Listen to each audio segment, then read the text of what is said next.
اعوذ باللہ من الشیطان اللعین الرجیم بسم اللہ الرحمن الرحیم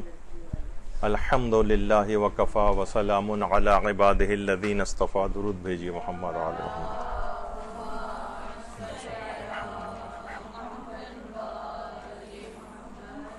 روزے اور نماز کے مسائل سے مربوط بعض غلط فہمیاں اور غلطیاں. پچھلے 3 درسوں میں آپ نے دیکھا تھا کہ اس میں ہم نے نماز کی کچھ غلطیوں کو فوکس نہیں کیا تھا،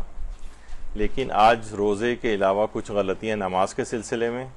جو عام طور پر نوٹ کی گئی ہیں وہ بھی ذکر کی جائیں گی. اچھا، اب آ جائیے تاکہ جو غلط فہمیاں ہیں وہ لوگوں کی بیان ہوتی رہیں کہ اگر مثلا سابقہ رمضان کے روزوں کی قضا کو اگلے رمضان سے پہلے ادا کرنا ہوتا ہے تو بعض اوقات خواتین مخصوص ایام کی وجہ سے جو ان کے روزے چھوٹے ہوتے ہیں تو وہ جلدی جلدی ان کو قضا ان کی انجام دیتی ہیں آئندہ رمضان آنے سے پہلے، یہ سمجھتے ہوئے کہ اگلے رمضان سے پہلے پچھلے رمضان کے روزوں کی قضا کرنی واجب ہے، جبکہ یہ غلط فہمی ہے. واجب نہیں ہے، لیکن بہتر یہی ہے ظاہر ہے کہ اس سے پہلے ادا کر لیے جائیں، کیونکہ اگر آپ نے اس سے رمضان سے پہلے ادا نہیں کیے اور اگلا رمضان شروع ہو گیا تو پھر ایک کفارہ تاخیر دینا پڑتا ہے، لیکن گناہ کوئی نہیں ملتا ہے. غلط فہمی یہ ہے کہ لوگ یہ سمجھتے ہیں کہ سابقہ رمضان کے روزوں کی قضا اگلے رمضان سے پہلے ادا کرنا واجب ہے. واجب نہیں ہے، بہتر ہے کہ ادا کر دیں، لیکن اگر ادا نہیں کیے تو صرف ایک کفارہ تاخیر یعنی 3 پاؤ آٹا فی روزہ دینا پڑتا ہے. قضا تو کرنی ہی ہوتی ہے بعد میں بھی، لیکن واجب نہیں ہوتا ہے، یعنی روزہ اگلے رمضان سے پہلے رکھنا. صرف ایک کفارہ تاخیر واجب ہوتا ہے، لیکن گناہ کوئی نہیں ملتا ہے. یعنی اس وجہ سے آپ کی خدمت میں یہ بات عرض کی گئی کہ خواتین عام طور پر یہ سمجھتی ہیں کہ وہ کفارہ واجب ہو جائے گا تو گویا ایک لحاظ سے گناہ گار بھی ہو جائیں گے. نہیں، گناہ گار نہیں ہوتے، صرف ایک پینلٹی آ جاتی ہے، یعنی 3 پاؤ آٹا یعنی 750 گرام آٹا، دال، چاول وغیرہ وہ غریب کو دینا ہوتا ہے. یہ غلط فہمی تھی. اچھا، کفارہ تاخیر کب دیا جاتا ہے؟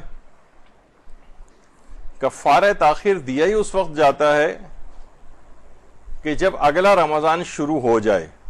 ورنہ جتنے رمضان کے روزے آپ کے قضا ہوئے ہیں اور اگلا رمضان شروع ہو گیا تو اتنے روزوں کا کفارہ تاخیر دینا ہوتا ہے. لیکن ابھی روزے رکھے جا سکتے ہوں، مثلا کوئی چاہے کہ بھائی میں شعبان میں ہی کفارہ تاخیر دے دوں تو یہ نہیں ہو سکتا. چاہے اس کا ارادہ نہ بھی ہو کہ میں روزہ تو رکھ ہی نہیں پاؤں گی، تب بھی وہ ایڈوانس میں کفارہ تاخیر نہیں دے سکتی جب تک اگلے رمضان کا چاند نظر نہ آ جائے. ہاں، یہ ہو سکتا ہے کہ بعض اوقات مثلا کسی کے 30 روزے مثلا قضا ہیں اور ان کو اگلے رمضان سے پہلے جو ان کو رکھ لینا چاہیے تھا، اور اب رمضان میں صرف 15 دن ہی رہ گئے ہیں تو اب تو 15 دن تو روزے سمجھیں اس کے رکھ ہی نہیں سکتی، صرف رکھے ہی ہوئے گی تو 15 دن تو اب رمضان سے پہلے 15 دن پہلے 15 روزوں کا کفارہ تاخیر دیا جا سکتا ہے شعبان میں بھی. اور اس طرح جتنے بھی دن بچتے ہیں اس کے مطابق ہوگا یہ. یعنی کفارہ تاخیر اس وقت دیا جاتا ہے کہ جب اگلے رمضان کا چاند نظر آ جائے یا وہ روزے پاسبل ہی نہ ہوں اس کے لیے رکھنا، کیونکہ دن ہی اتنے کم رہ گئے، مثلا صرف 5 دن رہ گئے ہیں اور 10 روزے اس کو رکھنا تھے، تو صرف 5 روزوں کا کفارہ تاخیر بھی دیا جا سکتا ہے، اور 5 روزوں کا اس وقت دیا جائے گا جب رمضان کا چاند نظر آ جائے گا. تو یہ ایک تھوڑا سا ایک ٹیکنیکل سا ایک مسئلہ ہے، یعنی اس سے پہلے کفارہ تاخیر واجب نہیں ہوگا جب تک کہ اگلے رمضان کا چاند نظر نہیں آ جائے. لوگ پہلے سے ایڈوانس میں نکال دیتے ہیں، جو کہ غلطی ہے. اچھا، اگر کسی کو کفارہ تاخیر کا علم ہی نہ ہو، یعنی اگر کوئی شخص یہ نہ جانتا ہو کہ اگر آخری رمضان کے قضا روزوں کو اگلے رمضان سے پہلے ادا نہ کرنے کی صورت میں قضا کے علاوہ کفارہ تاخیر بھی واجب ہوتا ہے، تو اس لا علمی کی وجہ سے کفارہ تاخیر معاف نہیں ہوتا. لوگ کہتے ہیں بھائی ہمیں تو پتہ ہی نہیں تھا کہ یہ ایسا مسئلہ ہے. کوئی بات نہیں، اس سے کوئی فرق نہیں پڑتا ہے کہ آپ کو مسئلہ پتہ تھا یا نہیں پتہ تھا، کفارہ تاخیر پھر بھی واجب ہو جاتا ہے. یعنی لوگوں کو غلط فہمی ہے کہ کفارہ تاخیر سے اگر کوئی شخص لا علم ہے تو اس پر سے کفارہ تاخیر معاف ہو جاتا ہے. ایسا نہیں، کفارہ تاخیر دینا پڑے گا اس کو. یہ ایک مسئلہ ہوا. اچھا ایک چیز اور بھی ہے کہ بہت سے لوگ رمضان میں روزے کی حالت میں نہاتے نہیں، کہتے ہیں یہ تو مکروہ ہے یہ والا کام. دیکھیے وہ جسم کے لباس کو ٹھنڈک پہنچانے کے لیے حالت روزہ میں پانی سے تر کرنا یہ کراہیت رکھتا ہے، لیکن نہانے میں کوئی کراہیت نہیں. پتہ نہیں یہ لوگوں نے بہرحال کہاں سے، بہت سے لوگ پورے رمضان جو ہے وہ نہیں نکالتے ہیں اور ایسے ہی نہاتے نہیں اور پورا رمضان ایسے ہی نکال دیتے ہیں. اور بہت سے تو یہ کہتے ہیں کہ اصلاً تو یہ کہ انسان کا دل پاک ہونا چاہیے، جسم کی پاکی کی تو کوئی ضرورت ہی نہیں. بہت سے افراد ہم نے ایسے دیکھے ہیں جو کئی مہینوں تک نہیں نہاتے، ویسے بڑے دیندار ہیں لیکن پانی سے کچھ ایسا ڈر لگتا ہے. ان کے گھر والے بھی کہتے ہیں اب سردیاں شروع ہونے والی ہیں، اب یہ کئی مہینے بعد نہائے گا مثلا. تو اس طرح کی چیزیں تو حالت روزہ میں نہانے میں کوئی مسئلہ نہیں ہے اور نہ ہی اس کے اندر کوئی کراہیت ہے. بالکل بغیر کراہیت کے یہ چیز جائز ہے. لوگوں نے قیاس اس مسئلے پہ کیا کہ جسم کے لباس کو پانی سے تر کرنا ٹھنڈک پہنچانے کے لیے، یا منہ میں پیاس کی شدت کو کم کرنے کے لیے پانی منہ میں ڈال کر کلیاں کرنا، وہ مکروہ ہوتا ہے. لیکن حالت روزہ میں نہانا مکروہ نہیں. بہت سے لوگوں کے دماغ میں یہ بھی آتا ہے کہ شاور سے نہیں نہاتے ہیں، بالٹی وغیرہ سے نہاتے ہیں. کہتے ہیں شاور سے اگر ہم نے نہایا تو ہمارا پورا سر پانی سے ڈھک جاتا ہے. ویسے تو آقا سیستانی کے نزدیک سوئمنگ بھی کر سکتے ہیں. وہ فرماتے ہیں شدید مکروہ ضرور ہے، لیکن بہرحال اگر انسان اپنے حلق تک پانی کو پہنچنے سے روک لے تو اس پورا سر پانی میں ڈبونے سے روزے پر فرق نہیں پڑتا ہے. جبکہ زیادہ تر علماء کا مشہور نظریہ یہ ہے کہ پورا سر پانی میں ڈبونے سے روزہ باطل ہو جاتا ہے. بہت سے احتیاط واجب لگاتے ہیں تو اس احتیاط واجب میں آیت اللہ سیستانی کی طرف رجوع ہو سکتا ہے اور وہ سر کو پانی میں ڈبونے سے روزے کو باطل نہیں سمجھتے. ہاں اس صورت میں ایک ہوتا ہے، یعنی وہ افراد بھی، وہ علماء بھی کہ جو کہتے ہیں کہ پورا سر اس طرح سے پانی سے ڈھک جائے جیسے آپ آبشار کے نیچے کھڑے ہو جائیں. اتنا زیادہ پانی آبشار کا آ رہا ہے کہ آپ کا پورا سر اس سے ڈھک رہا ہے. لیکن یہ جو اس میں پھر روزہ آپ کا باطل ہو سکتا ہے ان علماء کے نزدیک. آغا سیستانی میں تو وہ بھی نہیں ہوگا، تو سوئمنگ کی بھی اجازت دیتے ہیں لیکن شدید مکروہ ہے. تو یہ جو شاور والا پانی ہوتا ہے یہ تو پہلے سے ایک منقسم پانی ہے، اس میں پورا سر ایک ساتھ پانی میں ڈوبتا بھی نہیں ہے، تو اس لحاظ سے اس کے اندر شاور سے نہانے میں بھی کوئی کراہیت نہیں. لوگ مطلقاً نہیں نہاتے ہیں یا بہت زیادہ اگر کچھ ہو تو وہ ان کے دماغ میں یہ ہوتا ہے کہ ہم شاور سے نہ نہائیں تو جو ہے وہ بالٹی وغیرہ سے نہائیں. تو ایسا کوئی فقہی مسئلہ نہیں ہے. ایک اور چیز آج کل گرمیاں بھی ہیں، اس لحاظ سے بھی ایک چیز آ رہی ہے لوگوں کے کہ لوگ کہتے ہیں کہ گرم پانی سے وضو مکروہ ہے. حالانکہ اگر آپ توضیح المسائل کے اندر بھی دیکھیں تو اس میں ایک چیز یہ آتی ہے کہ وہ پانی جو سورج کی براہ راست شعاؤں کے نتیجے میں گرم ہو جائے اس سے وضو مکروہ ہے. یعنی مثلا بالٹی رکھی ہوئی ہے، کوئی برتن ایسا ہے کہ جس کے اندر پانی ہے اور سورج کی ڈائریکٹ لائٹ اس کے اوپر پڑ رہی ہے اور وہ پانی گرم ہو رہا ہے، وہ مکروہ ہے. یعنی اس پانی سے وضو مکروہ ہے. لیکن گیزر سے جو گرم شدہ پانی ہے اس سے وضو مکروہ نہیں ہوتا ہے. یا مثلا چھت پر ٹنکی ہے رکھی ہوئی ہے، ظاہر ہے دھوپ اس کے اوپر پڑ رہی ہے، ٹنکی بند ہے لیکن وہ پانی لائنوں کے اندر گرم ہو رہا ہے یا پائپ اس کے باہر سے آ رہے ہیں تو پانی گرم پانی اس میں آ رہا ہے، اس سے وضو مکروہ نہیں ہے. یہ صرف اس پانی سے وضو مکروہ ہے جو براہ راست سورج کی شعائیں اس پانی کے اوپر پڑیں اور وہ پانی گرم ہو جائے، جیسے جو کھلا ہوا پانی عام طور پر رکھا ہوتا ہے. تو لائنوں میں آنے والا گرم پانی خواہ وہ سورج کی حدت ہی کی وجہ سے گرم ہوا ہے لیکن اس سے وضو مکروہ نہیں. یہ تھوڑے سے ٹیکنیکل باتیں اور غلط فہمیاں ہیں لوگوں کے دماغ میں کہ صرف ہر گرم پانی سے مکروہ نہیں ہے، نہ گیزر کے پانی سے، نہ لائن کے گرم پانی سے، بلکہ صرف سورج کی شعاؤں سے براہ راست پڑنے کی وجہ سے گرم شدہ پانی، اس سے وضو مکروہ ہوتا ہے. یہ غلط فہمی تھی. اچھا ایک اور بھی چیز ہے، کیا بلا عذر شرعی جان بوجھ کر روزہ قصر کر سکتے ہیں؟ بلا عذر شرعی، کوئی شرعی وجہ نہیں ہے، بس ہم ویسے ہی چاہ رہے ہیں کہ روزہ قصر ہو جائے. تو اس کا جواب ہے جی ہاں، کوئی شرعی وجہ کے بغیر روزہ قصر کر لیا جائے. مثلا یہاں سے اگر ہم نکلیں، حد ترخص پہ پہنچ جائیں، بالفرض سمجھیں ٹول پلازا جو ہے یہاں کراچی کا، اس سے بھی 15-20 منٹ کی ڈرائیو اور آ کر کے آپ شہر سے مثلا باہر نکل جائیں باہر نکلیں اور کچھ کھا پی لیں، چاہے کوئی چھوٹی سی چیز ہی کیوں نہ ہو، اور اس کے بعد پھر اپنے شہر واپس آ جائیں تو روزہ آپ کا قصر ہو جائے گا، اور پھر کھا پی سکتے ہیں پورے دن رمضان کے احترام کا خیال رکھتے ہوئے۔ یہ کیوں؟ یہ کوئی ترغیب دی جا رہی ہے آپ کو کہ رمضان کے روزے چھوڑیں؟ نہیں، یہ بہت سارے ایسے افراد کے لیے مسائل ہیں، مثلا جیسے میں نے اس سے پہلے بھی ایک دفعہ شاید بیان کیا تھا کہ 21 رمضان کے جلوس کے جو انتظامات کر رہے ہوتے ہیں تو بعض اوقات وہ کہتے ہیں بھائی یہ تو ہمارے لیے پاسبل ہی نہیں ہے کہ ہم اتنے شدید گرمی میں روزہ رکھ کے سارے انتظامات کریں، تو بعض اوقات وہ اپنے روزوں کو چھوڑ دیتے ہیں۔ تو ان کے لیے حکم ہے کہ آپ روزہ رکھیں اور اس کے بعد پھر آپ شہر سے باہر جائیں اور کچھ کھا کے وہاں سے واپس آئیں، کیونکہ اگر آپ نے کچھ کھایا نہیں، روزہ توڑنے والی کوئی چیز انجام نہیں دی اگر آپ نے، اور اپنے وطن میں واپس آ گئے ظہر سے پہلے تو آپ کو اس دن کا روزہ رکھنا واجب ہو جائے گا، اور پورا یہ جو ایکسرسائز آپ نے کی ساری بیکار ہو جائے گی۔ اچھا، بہت سے بچیاں ایسی ہوتی ہیں جو عمر کے اعتبار سے مثلا 10 سال کی ہیں، 11 سال کی ہیں، ایگزامز ہو رہے ہیں یا اسکول جانا ہے، اب وہ کیا کرتے ہیں، والدین ان کو روزے وہ کروا دیتے ہیں کہ جناب چھوڑ دو روزہ، اور وہ بھی چھوڑ دیتی ہیں۔ تو والدین کو بھی تھوڑی سی محنت کرنی پڑے گی، خاص طور پہ جس دن اگر کوئی امتحان ہے اور آپ کو پتہ ہے کہ یہ اس قابل نہیں ہے کہ اتنا زیادہ روزے کو وہ کر سکے، تو اس کا روزہ قصر کروا دیں۔ یا کوئی بالغ طالب علم بھی ایسا کر سکتا ہے، اس سے پتہ ہے کہ میں ایگزام نہیں دے سکتا اگر میں نے روزہ اس طرح سے رکھا، تو ٹھیک ہے، صبح آرام سے نکل جائیں، آدھے پونے 1 گھنٹے کے اندر وہاں سے واپس آ جائیں گے آپ کچھ کھا کے، اور اس کے بعد وہ روزہ قصر ہو جائے گا، پھر بعد رمضان اس روزے کی قضا کر لیں، کوئی گناہ بھی نہیں۔ تو بلا عذر شرعی جان بوجھ کر بھی روزہ قصر کیا جا سکتا ہے۔ لوگ سمجھتے ہیں کہ نہیں، یہ شاید حرام کام ہے، حرام کام نہیں ہو سکتا ہے، ایسا کیا جا سکتا ہے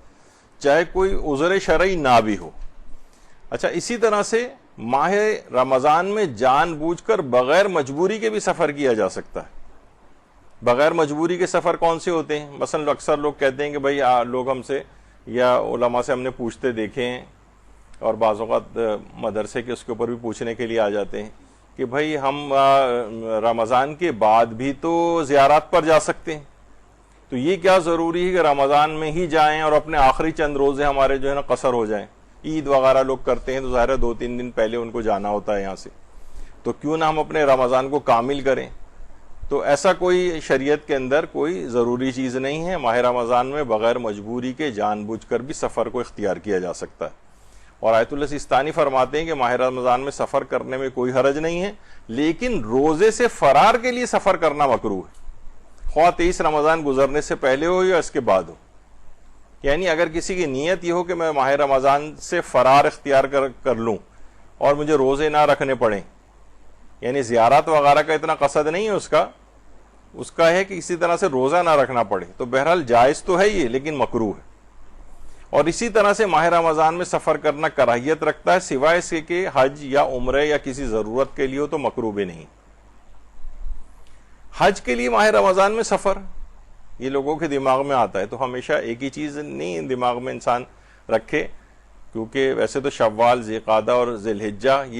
اس میں یہ حج کے مہینے کہلاتے ہیں۔ تو رمضان بہت سے لوگ یہ ہوتے تھے کئی مہینوں پہلے سے ہی، یہ اب کی طرح کی فلائٹ وغیرہ تو اب چلنی شروع ہوئے ہیں، ہوائی جہاز وغیرہ، پانی کے جہاز سے لوگ کتنا پہلے جانا ہوتا تھا ان کو، پہلے اونٹوں اور گھوڑوں اور خچروں کے اوپر سفر کر کے جانا ہوتا تھا، تو وہ لوگ رمضان سے ہی نکل جاتے تھے۔ تو بہرحال اس لحاظ سے اگر ماہ رمضان میں بھی عمرے کا سفر کرنا ہو کسی کو یا حج کے سفر کے لیے نکلنا ہو تو اس کے لیے بھی مکروہ نہیں ہے، کیونکہ یہ بہرحال ایک شرعی عذر اس لحاظ سے سمجھا جاتا ہے۔ تو یہ دماغ میں ایک لحاظ سے رہے کہ لوگ بہت سے اعتراضات کرتے ہیں اور کہ یہ افراد کیوں ماہ رمضان اپنا خراب کر کے اور زیارات پہ جا رہے ہیں، ماہ رمضان کے روزے رکھنے واجب ہیں، زیارات کا سفر مستحب ہے، لہٰذا یہ لوگ ناجائز کام کر رہے ہیں، جبکہ ایسا نہیں ہے، یہ غلط فہمی ہے، جائز ہے بالکل، کراہیت بھی اس کے اندر نہیں ہے۔ اچھا، اب ایک آتا ہے حالت روزہ میں جسم سے خون نکالنے کا مسئلہ، خون نکالنا۔ اس کو بھی لوگ بہت زیادہ پوچھتے ہیں، کہتے ہیں اپنے بلڈ ٹیسٹ نہیں کرواتے ہیں، چاہے ڈاکٹر نے ان کو لکھ کر دی ہو، ضروری ہو ان کے لیے۔ بہت سے لوگ ڈائبٹیز کے جو پیشنٹس ہوتے ہیں وہ گھر پہ گلوکومیٹر سے اپنی چیک کرتے ہیں شوگر، وہ بھی افطار ہونے کا انتظار کر رہے ہوتے ہیں، وہ سوچتے ہیں جسم سے خون نکالا۔ تو بہرحال حالت روزہ میں جسم سے خون نکالنا یہ مکروہ ہے، ایک چیز آتی ہے، اور اسی طریقے سے یعنی لیکن جائز ہے، اس سے روزے پر کوئی فرق نہیں پڑتا ہے۔ اسی طرح سے بہت سے لوگ جو ہے ماہ مبارک رمضان میں خون کا عطیہ دینا، اس کو بھی اوائڈ کرنے کی کوشش کرتے ہیں۔ تو بہرحال یہ مثلا ایک اور بھی چیز ہے جس کو ہجامہ کہا جاتا ہے۔ آج کل ایک کافی طریقہ علاج پاپولر ہو رہا ہے جس میں کپنگ کہلاتا ہے، اور جس میں خون جسم سے کچھ نکالا جاتا ہے، تو اس کو ہجامہ کہتے ہیں۔ اور آغا سیستانی نے بھی کہا کہ بہت سی روایات سے یہ پتہ چلتا ہے کہ ائمہ معصومین بھی اس علاج کو اختیار کرتے تھے۔ آیت اللہ سیستانی نے بھی اپنے استفتاء میں اس کو ذکر کیا ہے، اور اس کی بہت زیادہ روایات ہیں، حتیٰ کہ اس کے اوقات بتائے گئے ہیں، کب کب کیا جائے، کون سی بیماریوں میں کیا جائے۔ بہرحال ایک الگ وہ ہے اس کا۔ تو اگر ماہ مبارک رمضان میں کوئی شخص ہجامہ بھی کروا رہا ہے، تو اگر یہ بات جسم میں کمزوری لانے کا سبب ہو تو اس صورت میں مکروہ ہے۔ مثلا اگر کوئی شخص خون کا عطیہ دے رہا ہے، یعنی اتنی کوئی ضرورت نہیں ہے اس کو ہے کہ میں دیتا ہوں عطیہ، اور ابھی فی الحال کوئی ایسا مسئلہ سامنے نہیں آ رہا ہے اس کے کہ بھئی جان بچانا واجب ہی ہو جائے، کیونکہ بہت سی اس کے اندر یہ بھی ہے کہ اگر کسی کی جان بچانی ہو اور آپ ہی اس وقت موجود ہوں تو خون کا عطیہ دینا واجب بھی ہو سکتا ہے جان بچانے کے لحاظ سے۔ لیکن اگر ایسا مسئلہ نہیں اور خون کا عطیہ دینے سے حالت روزہ میں کمزوری واقع ہو رہی ہے تو پھر خون دینا مکروہ ہے۔ لیکن اگر واقعتاً اس کی ضرورت پیش آئے، مریض کی جان خطرے میں ہو اور آپ کا خون دیے بغیر، تو بعض اوقات مستحب تو چھوڑیے واجب بھی ہو سکتا ہے۔ تو بہرحال حالت روزہ میں خون دینا، اس قدر خون دینا کہ جو کمزوری کا سبب بنے، اور عام طور پر اس میں ابھی میں اس کی بحث میں نہیں جا رہا کہ جائز ہے ناجائز ہے، بہت سے فقہاء نے اس کے اندر تھوڑا سا اختلاف کیا ہے۔ مثلا زنجیر یا قمع کا ماتم، تو عام طور پر زنجیر سے جو اگر بالفرض کوئی مارتا بھی ہے ماتم میں، تو اس کے جسم سے اتنا خون نہیں نکلتا کہ جو کمزوری کا سبب بن جائے عام طور پر، تو اس سے بھی روزہ کے مکروہ ہونے کا کوئی تعلق نہیں۔ تو بہرحال یہ ایک چیز ہے کہ حالت روزہ میں خون کا عطیہ دینا بھی جائز ہے، لیکن کمزوری کا سبب اگر روزے میں بنے تو پھر یہ خون دینا مکروہ ہے۔ اچھا، ایک اور غلط فہمی یہ ہے، وہ یہ ہے کہ مثلا بیمار تھا، اس نے روزہ نہیں رکھا، الٹیاں لگی ہوئی تھیں، یہ سب کچھ تھا، اسے پتا تھا کہ نہیں میری تو حالت اس قابل نہیں ہے، لیکن ظاہر ہے کہ اس کے بعد اچانک سے اس کی بالفرض، یعنی بھی میں الٹی کی مثال دے رہا ہوں، قے وغیرہ اس کو ہو رہی تھیں یا کوئی بھی ایسی، لیکن اسے اب پتہ جب دن شروع ہوا تو اسے لگا، سو کے اٹھا کہ میں تو بالکل فریش فیل کر رہا ہوں اور میں روزہ رکھ سکتا ہوں۔ تو اگر بیمار ظہر سے پہلے تندرست ہو جائے تو اور اس نے روزے کے خلاف کوئی کام نہ کیا ہو تو اس دن کا روزہ رکھنا اس پر واجب ہو جاتا ہے۔ عام طور پر لوگ کہتے ہیں کہ بھئی ہم نے تو سحری بھی نہیں کی ہے اور ابھی ہم صبح تک تو بیماری تھے، لیکن اب وہ 10 بجے سو کر اٹھا اور اس نے ابھی روزہ توڑنے والا کوئی کام نہیں کیا، لیکن اس کو فیل ہو رہا ہے کہ میں تندرست ہو گیا ہوں۔ مثلا جو فوڈ پوائزننگ تھی، کوئی وہ قے کے ذریعے گند بالا سب نکل گئی، اب وہ فریش فیل کر رہا ہے اور سوچ رہا ہے کہ میں اب تندرست ہو گیا، اس کے لیے واجب ہے کہ وہ روزے کی نیت کر لے۔ یعنی اس کو یہ آپشن نہیں ہے کہ بھئی صبح تو سحری کی نہیں تھی تو ابھی بھی میں اسی طرح سے رہوں،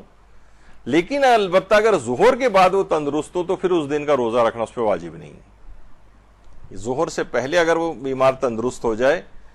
اور اس نے روزے کے خلاف کوئی کام نہ کیا ہو، کوئی پانی نہ پیا ہو، کوئی دوا نہ کھائی ہو، اگر دوا کھا لی تھی، پانی پی لیا تھا یا کچھ اور صبح کے وقت چائے اس نے پی لی تھی اور اس کے بعد اس کی طبیعت بحال ہوئی، تو پھر اس دن کا روزہ واجب نہیں ہوگا۔ یہ اس صورت میں ہے جب روزے کے منافی کوئی کام اس نے اس دن نہ کیا ہو، تو اس کے لیے واجب ہو جائے گا کہ بیمار ظہر سے پہلے تندرست ہو جائے تو اس دن کا روزہ رکھنا اس پر واجب ہے، بشرطے کوئی روزہ توڑنے والا کام اس نے نہ کیا ہو۔ عام طور پر غلط فہمی یہ شمار ہوتی ہے کہ اس کو وہ یہ سمجھتے ہیں کہ نہیں یہ تو بھائی اب تو ابھی طبیعت ابھی ٹھیک ہوئی ہے نا میری، میں تو سحری بھی نہیں کی تھی تو اس دن کا روزہ مجھ پر واجب نہیں ہے، جبکہ یہ بات غلط ہے۔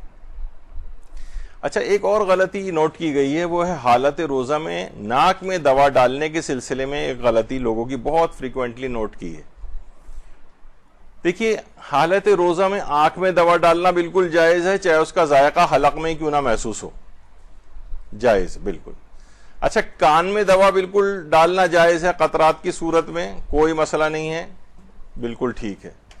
ناک میں جس وقت انسان جو دوا ڈالتا ہے، عام طور پر لوگوں کو یہ دیکھا گیا ہے کہ وہ قطرات والی دوا لیٹ کے مثلا ڈال رہے ہوتے ہیں ناک کے اندر، تو وہ لازمی حلق تک جاتی ہے اور ان کا روزہ باطل ہو جائے گا۔ اچھا اسپرے بیٹھی ہوئی حالت میں لیٹ کے اگر اسپرے والی چیز بھی اسپرے کریں گے تو بہت زیادہ اندر اسپرے چلا جائے گا حلق سے قطرات کی صورت میں، تب بھی روزہ باطل ہو جائے گا۔ اس طرح سے بیٹھ کر اسپرے کیا جائے اور وہ بھی ہلکا سا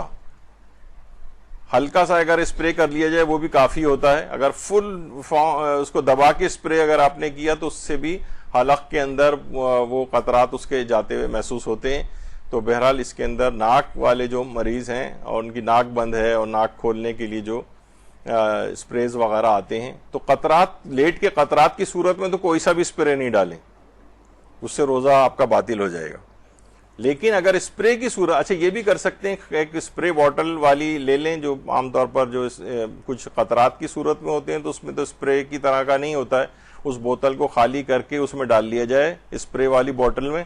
اور اس سے اسپرے کر لیا جائے۔ یعنی تو اسپرے میں یہ ہوتا ہے کہ وہ بہت باریک ذرات کی صورت میں وہ جاتا ہے اور حلق میں قطرات کی صورت میں نہیں گرتا ہے وہ، اور ہلکے سے اگر کیا جائے، بہت زیادہ زور سے کریں گے تو وہ بھی ممکن ہے کہ زیادہ جمع ہو کے قطرات کی صورت میں چلا جائے۔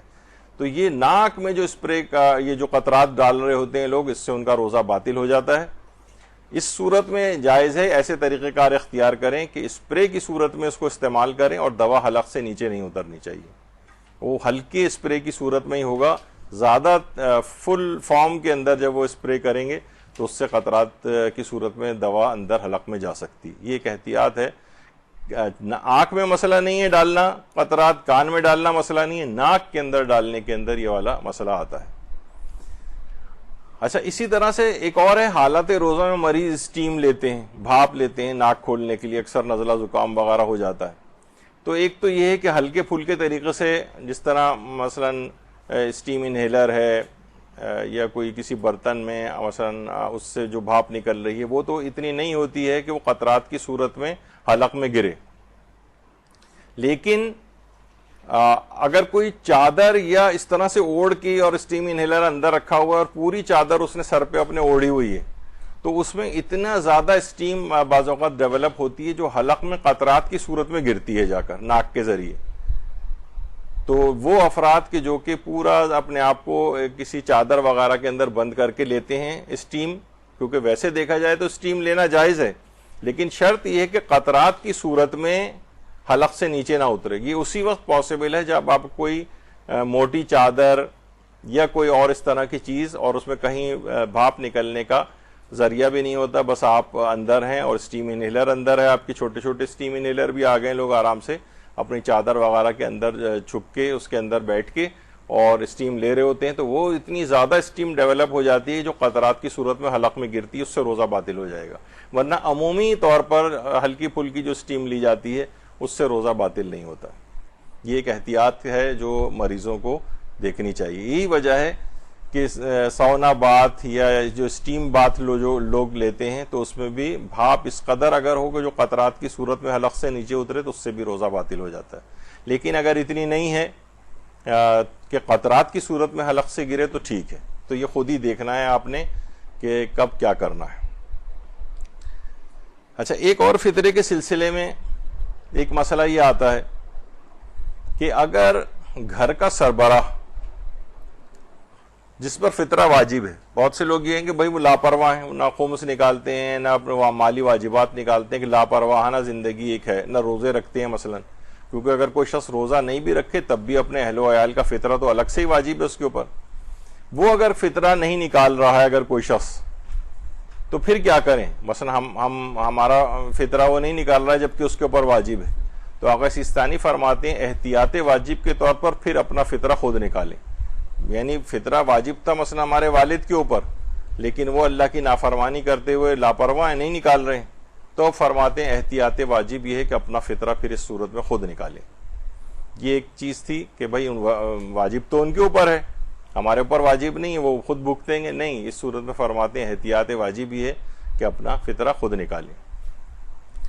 اچھا ایک اور بھی چیز ہے آپ کو پتا ہے کہ جس پر اپنے قضا رمضان کے روزے اس پر واجبوں پچھلے، وہ شخص مستحبی روزہ تو نہیں رکھ سکتا ہے۔ اچھا بہت سے لوگ ہوتے ہیں کہ ظاہر ہے ان پر قضا بھی واجب ہوتا ہے اور ان کے اوپر کفارے کے روزے بھی واجب ہوتے ہیں، قضا بھی ہے اور کفارے بھی ہیں۔ قضا تو انہوں نے چلیں اتار دیے، ایک ایک روزہ اتارنا آسان ہے، لیکن پھر ایک روزے کے بدلے 60 روزے۔ اب ہمارے اوپر قضا روزے تو نہیں ہیں، لیکن ہمارے اوپر کفارے کے روزے باقی ہیں۔ کیا وہ مستحب روزہ رکھ سکتا ہے؟ بہت سی خواتین اپنے قضا سارے اتار دیتی ہیں، لیکن کفارے کے روزے سر پر ہیں ہمارے۔ ابتدائی زمانے میں ہم نے نہیں رکھے تھے، لاپرواہی والی جاہلیت کے دور میں مثلا ہم نے نہیں رکھے تھے، اور روزے ہم پر واجب تھے، جان بوجھ کے روزے چھوڑے تھے یا توڑے تھے مثلا، تو ایک روزے کے بدلے قضا کے علاوہ 60 روزے بھی رکھنے، تو وہ تو ہم پر واجب ہی رہیں گے، وہ تو ہم نے نہیں اتارے ابھی تک، نہ 60 مسکینوں کو کھانا کھلایا۔ تو کیا پھر ہم مستحب بھی روزہ رکھ سکتے ہیں؟ اس میں آیت اللہ سیستانی فرماتے ہیں کہ کفارے کے روزے اگر کسی کے اوپر باقی ہیں تو اس کے لیے مستحبی روزہ رکھنے میں کوئی اشکال نہیں، یعنی وہ مستحبی روزہ رکھ سکتا ہے۔ یہ صرف قضا روزے کا مسئلہ ہے آغا سیستانی میں کہ قضا ہوں تو وہ مستحبی روزہ نہیں رکھ سکتا، لیکن کفارے کے روزے موجود ہوں، قضا ہم نے اتار دی وہ مستحبی روزہ رکھ سکتا ہے۔ البتہ امام خمینی اور آیت اللہ خامنئی کے نزدیک کفاروں کے روزے ہوتے ہوئے مستحبی روزہ رکھنا جائز نہیں، یعنی وہ تمام خواتین کہ ان پر عام طور پر یا مرد حضرات بھی، یعنی ان کے اوپر قضا کے ساتھ کفارے بھی واجب تھے، تو کفاروں کے روزے کے ہوتے ہوئے مستحبی روزہ رکھنا آغا خامنئی اور آیت اللہ خمینی وہ جائز ہی نہیں سمجھتے تھے۔ تو بہرحال مستحبی روزہ نہیں رکھ سکتے، وہ اپنا قضا روزہ یا قضا تو نہیں ہے، کفارے کے یا تو روزے رکھیں یا پھر 60 مسکینوں کو کھانا کھلا کے اپنے اس واجب کو جو ہے وہ ادا کر کے اتاریں، پھر مستحبی روزہ رکھ سکتے ہیں۔ یہ ایک مسئلہ تھا۔ اچھا ایک چیز اور بھی لوگ کرتے ہیں، آپ نے پچھلی دفعہ سنا تھا فطرے میں کہ جو دینی تنظیمیں ہیں وہ خود سے ایسا نہیں کر سکتی کہ بھائی ہمارے پاس پہلے فطرہ سارا جمع ہو جائے، پھر اس کے بعد وہ اگلے مہینے سے ہم پھر فطرہ دینا شروع کریں گے، پھر دیتے دیتے بھی کئی مہینے جب تک وہ فطرہ جمع کرتے رہتے ہیں۔ تو اس کا پھر ظاہر ہے جب بتایا گیا کہ بھائی آپ یہ ایسا نہیں کر سکتے، یا تو حاکم شرع سے اجازت لے لیں، تو حاکم شرع کی طرف بھی انہوں نے رجوع نہیں کیا، تو بہت سے لوگ ذرا وہ یہ کرتے ہیں کہ کسی ایک غریب سے اجازت لے لیتے ہیں کہ بھائی ہم آپ کی اجازت سے فطرہ جمع کر لیں، وہ کہے گا ہاں میری اجازت سے جمع کر لیں، اور اس کے بعد میں وہ اور دیگر غربا کے اندر اس کو تقسیم کرتے ہیں کہ ہم نے اجازت لے تو لی غریب سے۔ اس کو آغا سیستانی سے سوال پوچھا گیا، کیا یہ جائز ہے کہ فطرے کی رقم کسی فقیر کی نیابت میں اس کے وکیل کے طور پر وصول کر لی جائے، پھر اسے اس فقیر کی اجازت سے دوسرے فقراء پر خرچ کر دی جائے، ایک دن بعد، ایک ہفتے بعد، ایک مہینے بعد، اس سے زیادہ دفعہ؟ تو آغا سیستانی نے فرمایا ہم اس طریقے کو پسند نہیں کرتے۔ جائز ہے یہ کام، اگر کسی وجہ سے کرنا پڑ جائے تو ضروری ہے کہ اس بات کی رعایت کی جائے کہ جس فقیر کی وکالت میں جمع کر رہے ہوں تو وہ مال اس فقیر کے 1 سال کے خرچے سے زیادہ نہ ہو۔ مثلا ظاہر ہے اگر کسی فقیر کو، مثلا فقیر سے مراد غریب شخص 10,000 روپے مہینے کا اس کا ڈیفیسٹ آتا ہے، تو مثلا 1,20,000 اس کی نیابت میں جمع کیے جا سکتے ہیں اس کی اجازت سے، لیکن فطرہ جمع ہو رہا ہے مثلا آپ کے پاس، اداروں کے پاس کئی سال کے برابر، تو فرماتے ہیں اس ایک جو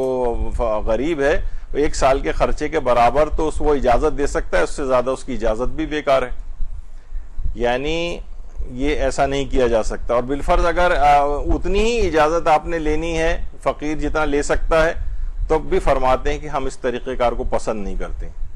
یعنی یہ اس طرح سے نہ کیا جائے۔ حاکم شرع سے یا تو اس بات کی اجازت لی جائے، اور وہ بھی اتنی اجازت دیتے ہیں کہ عام طور پر جتنی دیر متعارف ہو اس سلسلے میں، یعنی اگر ہم فقیر کو دینا شروع کریں تو یعنی جو ڈیلے شمار نہ ہو،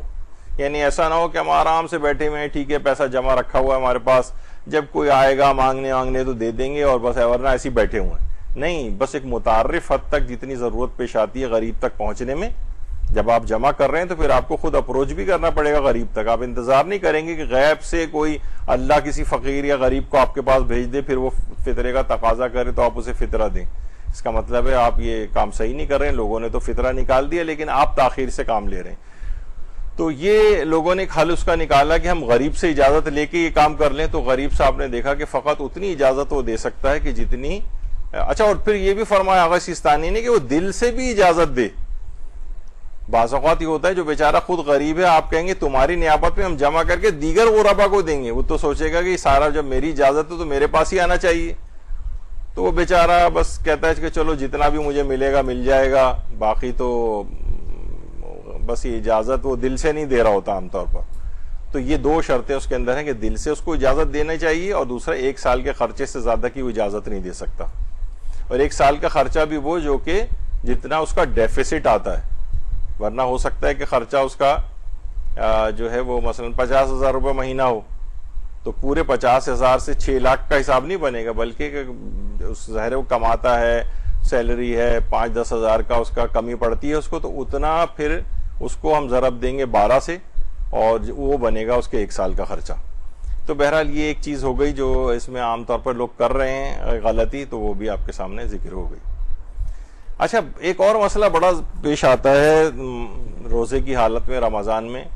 کہ بہت ساری احادیثیں آپ ادھر سے ادھر بھیج بھی رہی ہوتی ہیں, لیکن آپ کو حدیث کی صحت سے متعلق علم نہیں ہے کہ حدیث ٹھیک بھی ہے یا نہیں, یا کس معیار پر ہے. تو حدیث کی صحت سے لا علم شخص کے لیے روزے میں حدیث کا بیان کرنا کیسا ہے؟ اس میں علماء یہ فرماتے ہیں کہ اگر روزے دار کوئی ایسی حدیث نقل کرنا چاہے جس کے بارے میں اسے علم نہ ہو کہ یہ سچ ہے یا جھوٹ ہے, تو احتیاط واجب کی بنا پر ضروری ہے کہ جس شخص سے اس نے وہ روایت سنی ہو, جس کتاب میں لکھی دیکھی ہو, یا جس عالم سے سنی ہو, اس کا حوالہ دے. یعنی جس شخص سے وہ روایت ہو, مثلا وہ کہے کہ جابر بن عبداللہ انصاری سے روایت ہے, مثلا زرارہ سے یہ روایت ہے, مثلا جو ہے وہ امید ابن مسلم سے روایت ہے, یا کوئی بھی اس طرح سے کوئی روایت ہو, تو ضروری ہے کہ یا تو اس کا نام لے, یا جس کتاب میں اس نے وہ پڑھی ہے اس کا ریفرنس بتا دے کہ بھئی میں نے مفاتی میں پڑھی ہے یہ روایت, یا مثلا میں نے القطرہ میں پڑھی ہے یہ روایت, یا مثلا میں نے اصول کافی میں یہ روایت دیکھی ہے. یا جس عالم سے سنی ہو اس کا حوالہ دیں کہ ہم نے فلاں عالم سے یہ حدیث سنی. یعنی ایسی حدیث کہ جس کو متعلق آپ کو پتہ نہ ہو کہ یہ سچی بھی ہے یا جھوٹی ہے, سچی بھی ہے یا صحیح نہیں ہے, یعنی صحیح ہے یا صحیح نہیں ہے. اس صورت میں لا علمی کی صورت میں ضروری ہے کہ آپ نے جس شخص سے بھی وہ روایت ہو, یا تو اس کا نام لیں, یا کتاب کا نام لیں, یا عالم کا نام لیں جس سے آپ نے وہ روایت سنی.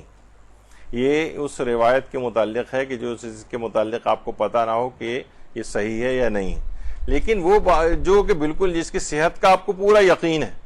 مثلا من کنت مولاہ فعلی مولاہ والی روایت, اب آپ کو پورا علمی طریقے سے 100% یقین ہے کہ یہ روایت صحیح ہے, تو پھر آپ کو کتاب کا حوالہ دینے کی ضرورت نہیں ہے, نہ راوی بیان کرنے کی ضرورت ہے, اور نہ کسی عالم کا ریفرنس کی ضرورت ہے. یہ اس صورت میں ہے کہ شک کی صورت میں روزے میں حدیثوں کو کوشش کریں کہ آپ حوالے کے ساتھ نقل کریں. اچھا بہت سی ایسی حدیثیں ہوتی ہیں ضعیف احادیث. دیکھیے بعض اوقات یہ جو اخلاقیات سے متعلق حدیثیں ہیں, مثلا سچ بولنے سے متعلق, جھوٹ کی مذمت سے متعلق, یا مثلا غیبت کی مذمت سے متعلق, یا ویسے ہی جو مختلف اخلاقی احادیث ہوتی ہیں, تو اس میں ضعیف حدیث کو کیا ہم بیان کر سکتے ہیں؟ ضعیف حدیث کو اس میں علماء فرماتے ہیں اگر کسی واسطے اور حوالے کے ساتھ ضعیف روایت کو حالت روزہ میں نقل کریں تو یہ صحیح ہے. بس آپ یہ یاد رکھ لیں کہ اگر روایت ضعیف بھی ہو تو بھی حالت روزہ میں اسے نقل کیا جا سکتا ہے حوالے کے ساتھ, یعنی کتاب کا حوالہ دے دیں یا عالم کا حوالہ دے دیں. یہ ایک مسئلہ اس میں, اور یہی بات آقا سیستانی سے پوچھی گئی تو وہاں سے یہی جواب آیا کہ اس مصدر کو ذکر کر دیں جہاں سے آپ نے وہ حدیث پڑھی. اور آیت اللہ شیخ حافظ آیت اللہ اسحاق فیاض وہ فرماتے ہیں کہ مصدر کو نقل کرتے ہوئے یا یہ بھی کہہ دینا کافی ہے کہ مثلا کتاب کافی کے اندر یہ روایت آئی ہے یا بہار میں یہ روایت آئی ہے, اتنا بھی کہہ دینا کافی ہے, اور پھر ضعیف روایت کو بھی حالت روزہ میں نقل کیا جا سکتا ہے. اچھا، ماہ مبارک رمضان میں ماہ رمضان کی روزانہ کی دعائیں آپ نے دیکھا ہوگا کہ پہلے دن کی دعا یہ ہے اور 15 دن کی دعائیں، یہاں تک کہ روزانہ کی بنیاد پر یہ دعائیں 30ویں روزے تک یہ سلسلہ جاتا ہے. تو یہ بھی روایات جو ہیں یہ اس کے اندر ذکر ہوئی ہیں، مثلا مصباح کفامی میں، بلد الامین میں، مفاتیح الجنان کے اندر. لیکن رجائے مطلوبیت کی نیت سے ان کو حالت روزہ میں پڑھا جا سکتا ہے، کیونکہ یہ بھی بہت زیادہ اس بنیاد پر یقینی بنیاد کے اوپر پوری نہیں اترتی ہیں. لیکن دعا ہے، کیونکہ دعا کو ویسے ہی پڑھنے کی اجازت ہے، اور اگر معصوم سے مروی آپ پڑھ رہے ہیں تو بہتر ہے کہ اس کا حوالہ وغیرہ جو ہے وہ دے دینا چاہیے، اور خود ان دعاؤں کو رجائے مطلوبیت کی نیت سے پڑھا جائے، رجائے مطلوبیت کی نیت سے، یعنی امید ثواب میں. اچھا، اسی طرح سے ایک چیز اور ہے جو لوگ عام طور پر، مسئلہ یہ ہے کہ کچھ جو تھوڑا بہت اچٹتی پچٹتی سی معلومات وغیرہ جو انٹرنیٹ کے اوپر آ رہی ہوتی ہیں، اس میں ایک مسئلہ آتا ہے حدیث قصہ کیا حالت روزہ میں پڑھ سکتے ہیں. کیونکہ صاحب عوالم جو ہمارے ہاں آج کل جو رائج جو حدیث قصہ جو پڑھی جاتی ہے، اس کے متعلق بعض علماء کہتے ہیں کہ یہ بھی پوری وہی یعنی حدیث کے اندر بھی اسی طرح سے آیا، اور ان کے پاس ان کا پورا سلسلہ سند بھی ہوتا ہے، یعنی جو موجود ہے. لیکن اکثر مجتہدین کا یہ کہنا ہے کہ یہ واقع حدیث قصہ تو بالکل اوتھینٹک ہے، بالکل اوتھینٹک ہے،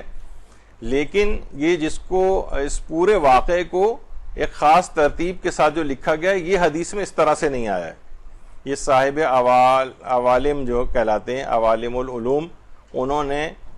اس کو اس حدیث جو حدیث قصہ کو اس طرح سے لکھا ہے. تو اب اگر یہ حدیث قصہ اگر آپ حالت روزہ میں پڑھ رہی ہیں، تو جب یہ آپ نے دیکھا ہوگا کہ اکثر جو ہے اس کو اس طرح سے پڑھتے ہیں، رویہ ان جابر بن عبداللہ انصاری. جب یہ رویہ یا روایت کی گئی ہے جابر بن عبداللہ انصاری سے، تو اس سے آپ سیف سائٹ پر ہو جاتے ہیں. یعنی آپ نے اگر کسی بھی کہ روایت کے اندر یہ آیا ہے اور اس کے بعد وہ حدیث بیان کر دیں تو پھر اس میں کوئی مسئلہ نہیں ہوتا، حالت روزہ میں بھی اس کو بیان کیا جا سکتا ہے، یا کتاب کے حوالے سے ریفرنس سے بیان کیا جا سکتا ہے. تو بہرحال اس کے اندر احتیاط بہت سے علماء نے یہ لگائی ہے کہ یہ اس کو یا تو رجائے مطلوبیت کی نیت سے پڑھیں حدیث قصہ کو، یا یہ کہ رویہ کا لفظ کا اضافہ کر دیں. بہت سے ڈائریکٹ شروع کرتے ہیں ان فاطمہ الزہرا سلام اللہ علیہ، درود بھیجیے محمد و آل محمد.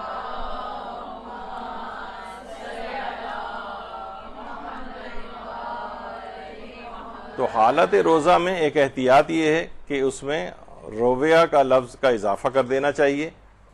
اور بہت سے لوگ پڑھتے بھی اسی طرح سے ہیں. تو براہ راست یعنی معصوم سے کوٹ نہ کیا جائے اس کو، کیونکہ یہ اس کو کچھ تو علماء کہتے ہیں کہ اسی طرح سے بھی روایت کے اندر آیا ہے جیسے کہ صاحب عوالم نے لکھی ہے حدیث قصہ، اور کچھ زیادہ تر یہ کہتے ہیں کہ نہیں، یہ اس طرح سے نہیں ہے، بعد میں انشاء کر کے بنا، پورے واقعے کو خود سے ترتیب دے کے بنایا گیا ہے حدیث قصہ کے اندر. تو بہرحال یہ اس طرح سے ہے مسئلہ. البتہ آقا سیستانی سے منسوب ہے، ان کا ایک استفتاء انٹرنیٹ کے اوپر گردش کرتا ہے، تو ان سے یہی پوچھا گیا ہے کہ صاحب عوالم نے جو یا مفاتیح الجنان کے اندر جو روایت نقل کی گئی، کیا یہ صحیح السند ہے حدیث قصہ والی؟ تو انہوں نے کہا نام صحیح السند، جی ہاں یہ اس کی سند بالکل صحیح ہے. تو ایک یہ استفتاء اس لحاظ سے موجود ہے. یا آیت اللہ علی حسینی میلانی سے پوچھا گیا کہ حدیث قصہ جو جناب فاطمہ الزہرا سلام اللہ علیہ سے منقول ہے، اللہم صلی علی محمد و آل محمد،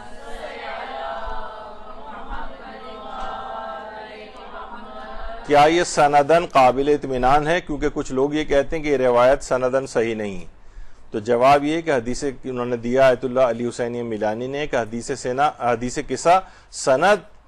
اور دلالتاً قابل اطمینان ہے، اور بہت ہی زیادہ اجر و ثواب اور آثار رکھتی ہے.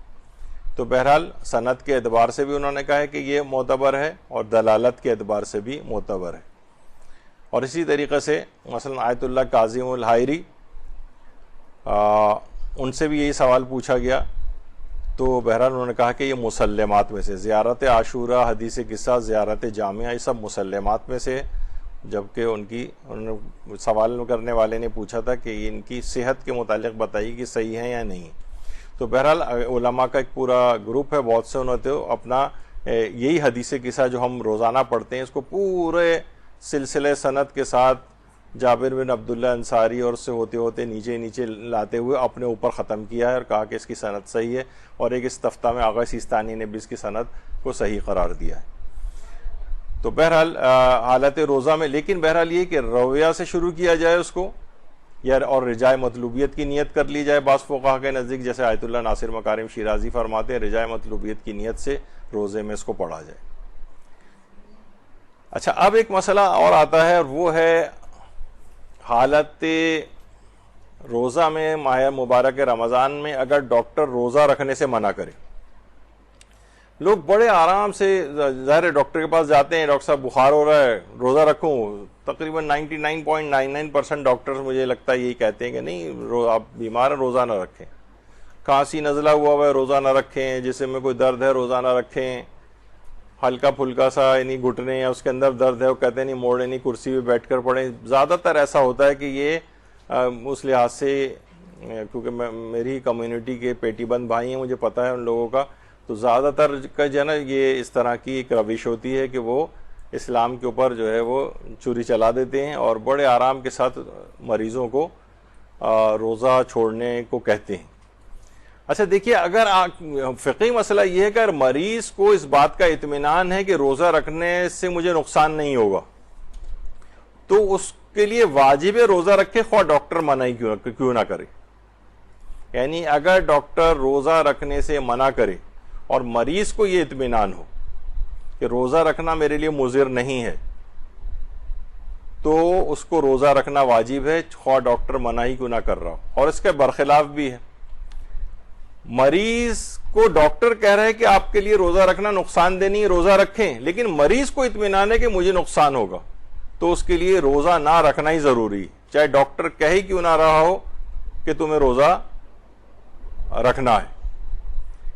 یعنی اس صورت میں یعنی دونوں صورتوں میں کیا ہے کہ مریض کے اطمینان کو شریعت نے اہمیت دی۔ ہاں مسئلہ کہاں پر آتا ہے پھر، کیونکہ جب مریض یہ فیصلہ نہ کر پائے کہ روزہ رکھنا میرے لیے یعنی رکھ بھی سکتا ہوں یا میں نہیں رکھ سکتا، میرے لیے نقصان کا باعث تو نہیں ہے، یہ مریض فیصلہ نہیں کر پا رہا، تو پھر اسے قابل اطمینان ڈاکٹر کے جو مشورے ہے اس کو ماننے میں پھر حرج نہیں، اسے لیکن قابل اطمینان ہونا چاہیے۔ لاپرواہ قسم کا بالکل شریعت سے لحاظ یعنی بالکل لاپرواہ جس کو کہا جائے، یعنی کہ بس اس نے ایسے ہی کہہ دیا ہے کہ روزہ نہ رکھو، یعنی مریض جو ہے ڈاکٹر کے اوپر اس وقت اس فیصلے کو چھوڑے گا جب وہ خود فیصلہ نہ کر پا رہا ہو۔ خود اگر مریض فیصلہ کر سکتا ہے تو اپنے یقین اور اطمینان کے مطابق چلے گا، اور اس میں ڈاکٹر کے لیے ضروری نہیں ہے، بہت سے لوگ سوچتے ہیں اس کا مطلب ہے ڈاکٹر کا مسلمان ہونا، مومن ہونا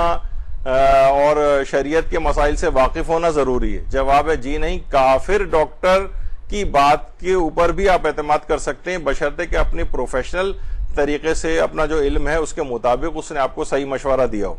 اس سے ڈاکٹر کے مسلمان اور کافر ہونے سے بھی فرق نہیں پڑتا ہے۔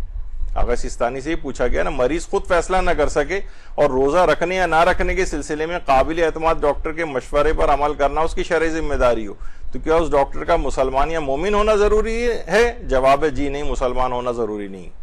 کافر نان مسلم ڈاکٹر کی بات پر بھی اگر وہ قابل اطمینان ہے پروفیشنلی تو اس کی بات کو، جبکہ مریض خود فیصلہ نہ کر پا رہا ہو تو ڈاکٹر کی بات پہ پھر عمل کرے گا۔ اگر مریض خود فیصلہ کر رہا ہے، ڈاکٹر منع کر رہا ہے کہ نہیں رکھیں، لیکن وہ سوچ رہا ہے کہ مجھے تو میں رکھ سکتا ہوں تو وہ رکھے گا۔ ڈاکٹر کہہ رہا ہو رکھ لیجیے آپ، مریض سوچ رہا ہے کہ نہیں اچھا اس میں ہر انڈیویجول الگ ہوتا ہے، ہر شخص کا ایک الگ معیار ہے۔ بہت سے لوگ بہت کمزور ہوتے ہیں، ہمارے لحاظ سے تو بہت سے 75-80 سال کے بھی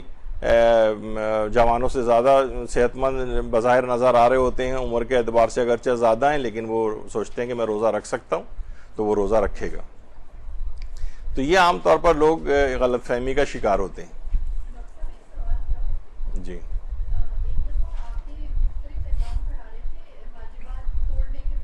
جی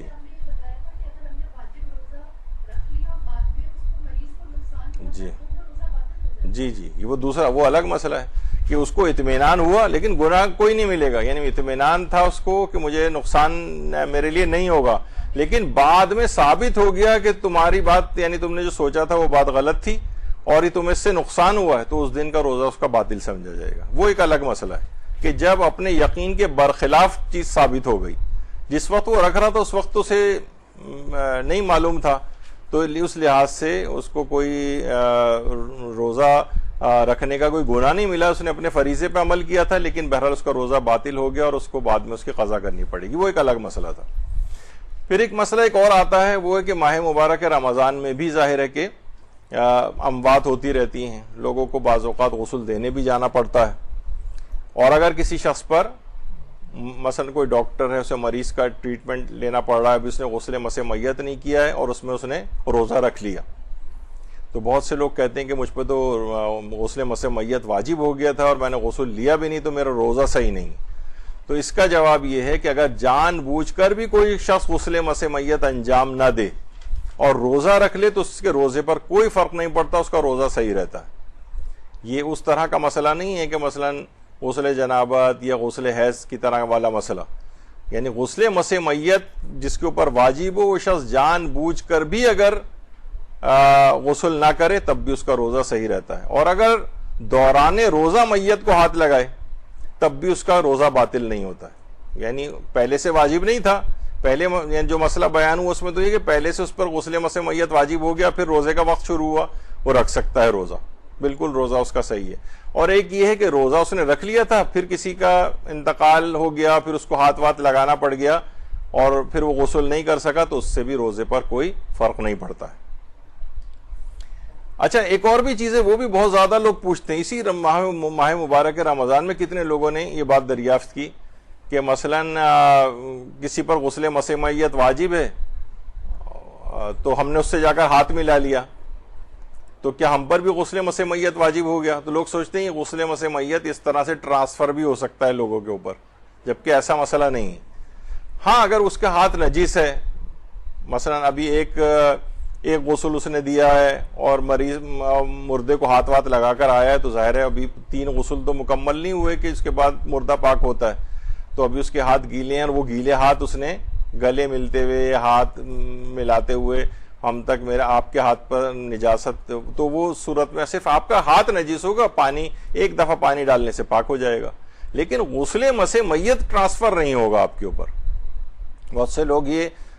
دماغ میں غلط فہمی رکھتے ہیں کہ غسل مسح میت کسی شخص پر واجب ہے اور ہم نے اس سے گلے مل لیے یا اس سے ہاتھ ملا لیا ہم نے تو ہم پر بھی غسل مسح میت ہو جائے گا۔ نہیں، یہ آدمی کوئی میت تھوڑی، یہ تو زندہ آدمی سے آپ ملے۔ تو بہرحال یہ غلط فہمی روزے میں ہوتی ہے۔ ایک اور غلط فہمی یہ ہے، اس پہ کافی انٹرنیٹ پہ سوشل میڈیا پہ بہت لوگ آج کل بہت ساری حدیثوں کو بھی لے کر آ جاتے ہیں کہ ایک آدھ حدیثوں سے تو دیکھیے فیصلہ نہیں ہوتا ہے، اور وہ ہے کہ حالت روزہ میں اشعار پڑھنا۔ اشعار کہتے ہیں کہ حالت روزہ میں اشعار پڑھنا جو ہے یہ مکروہ ہے۔ اچھا، مکروہ ہے تو اس کا مطلب ہے قصیدے بھی نہیں پڑھ سکتے، اس کا مطلب یہ ہے کہ نوحے بھی نہیں پڑھ سکتے، وہ بھی اشعار ہیں۔ تو یہ ایک سوشل میڈیا کے اوپر ایک چیز یہ ہوئی۔ تو بہرحال آیت اللہ سیستانی منہاج کے اندر فرماتے ہیں کہ حالت روزہ میں اشعار پڑھنا مکروہ ہے، البتہ معصومین کی شان میں قصیدہ خوانی، ان کے غم میں مرثیہ و نوحے کے اشعار پڑھنا یہ مکروہ نہیں ہے، یہ مکروہ قرار نہیں دیا ہے۔ اچھا، اب مسئلہ یہ ہے کہ روایات دیکھیے، یہی سے تو اجتہاد کا مسئلہ طے ہوتا ہے۔ اب دیکھیے روایات جو ہے نا مختلف ہوتی ہیں، مثلا ایک روایت ہمارے چھٹے امام جعفر صادق علیہ الصلوۃ والسلام سے،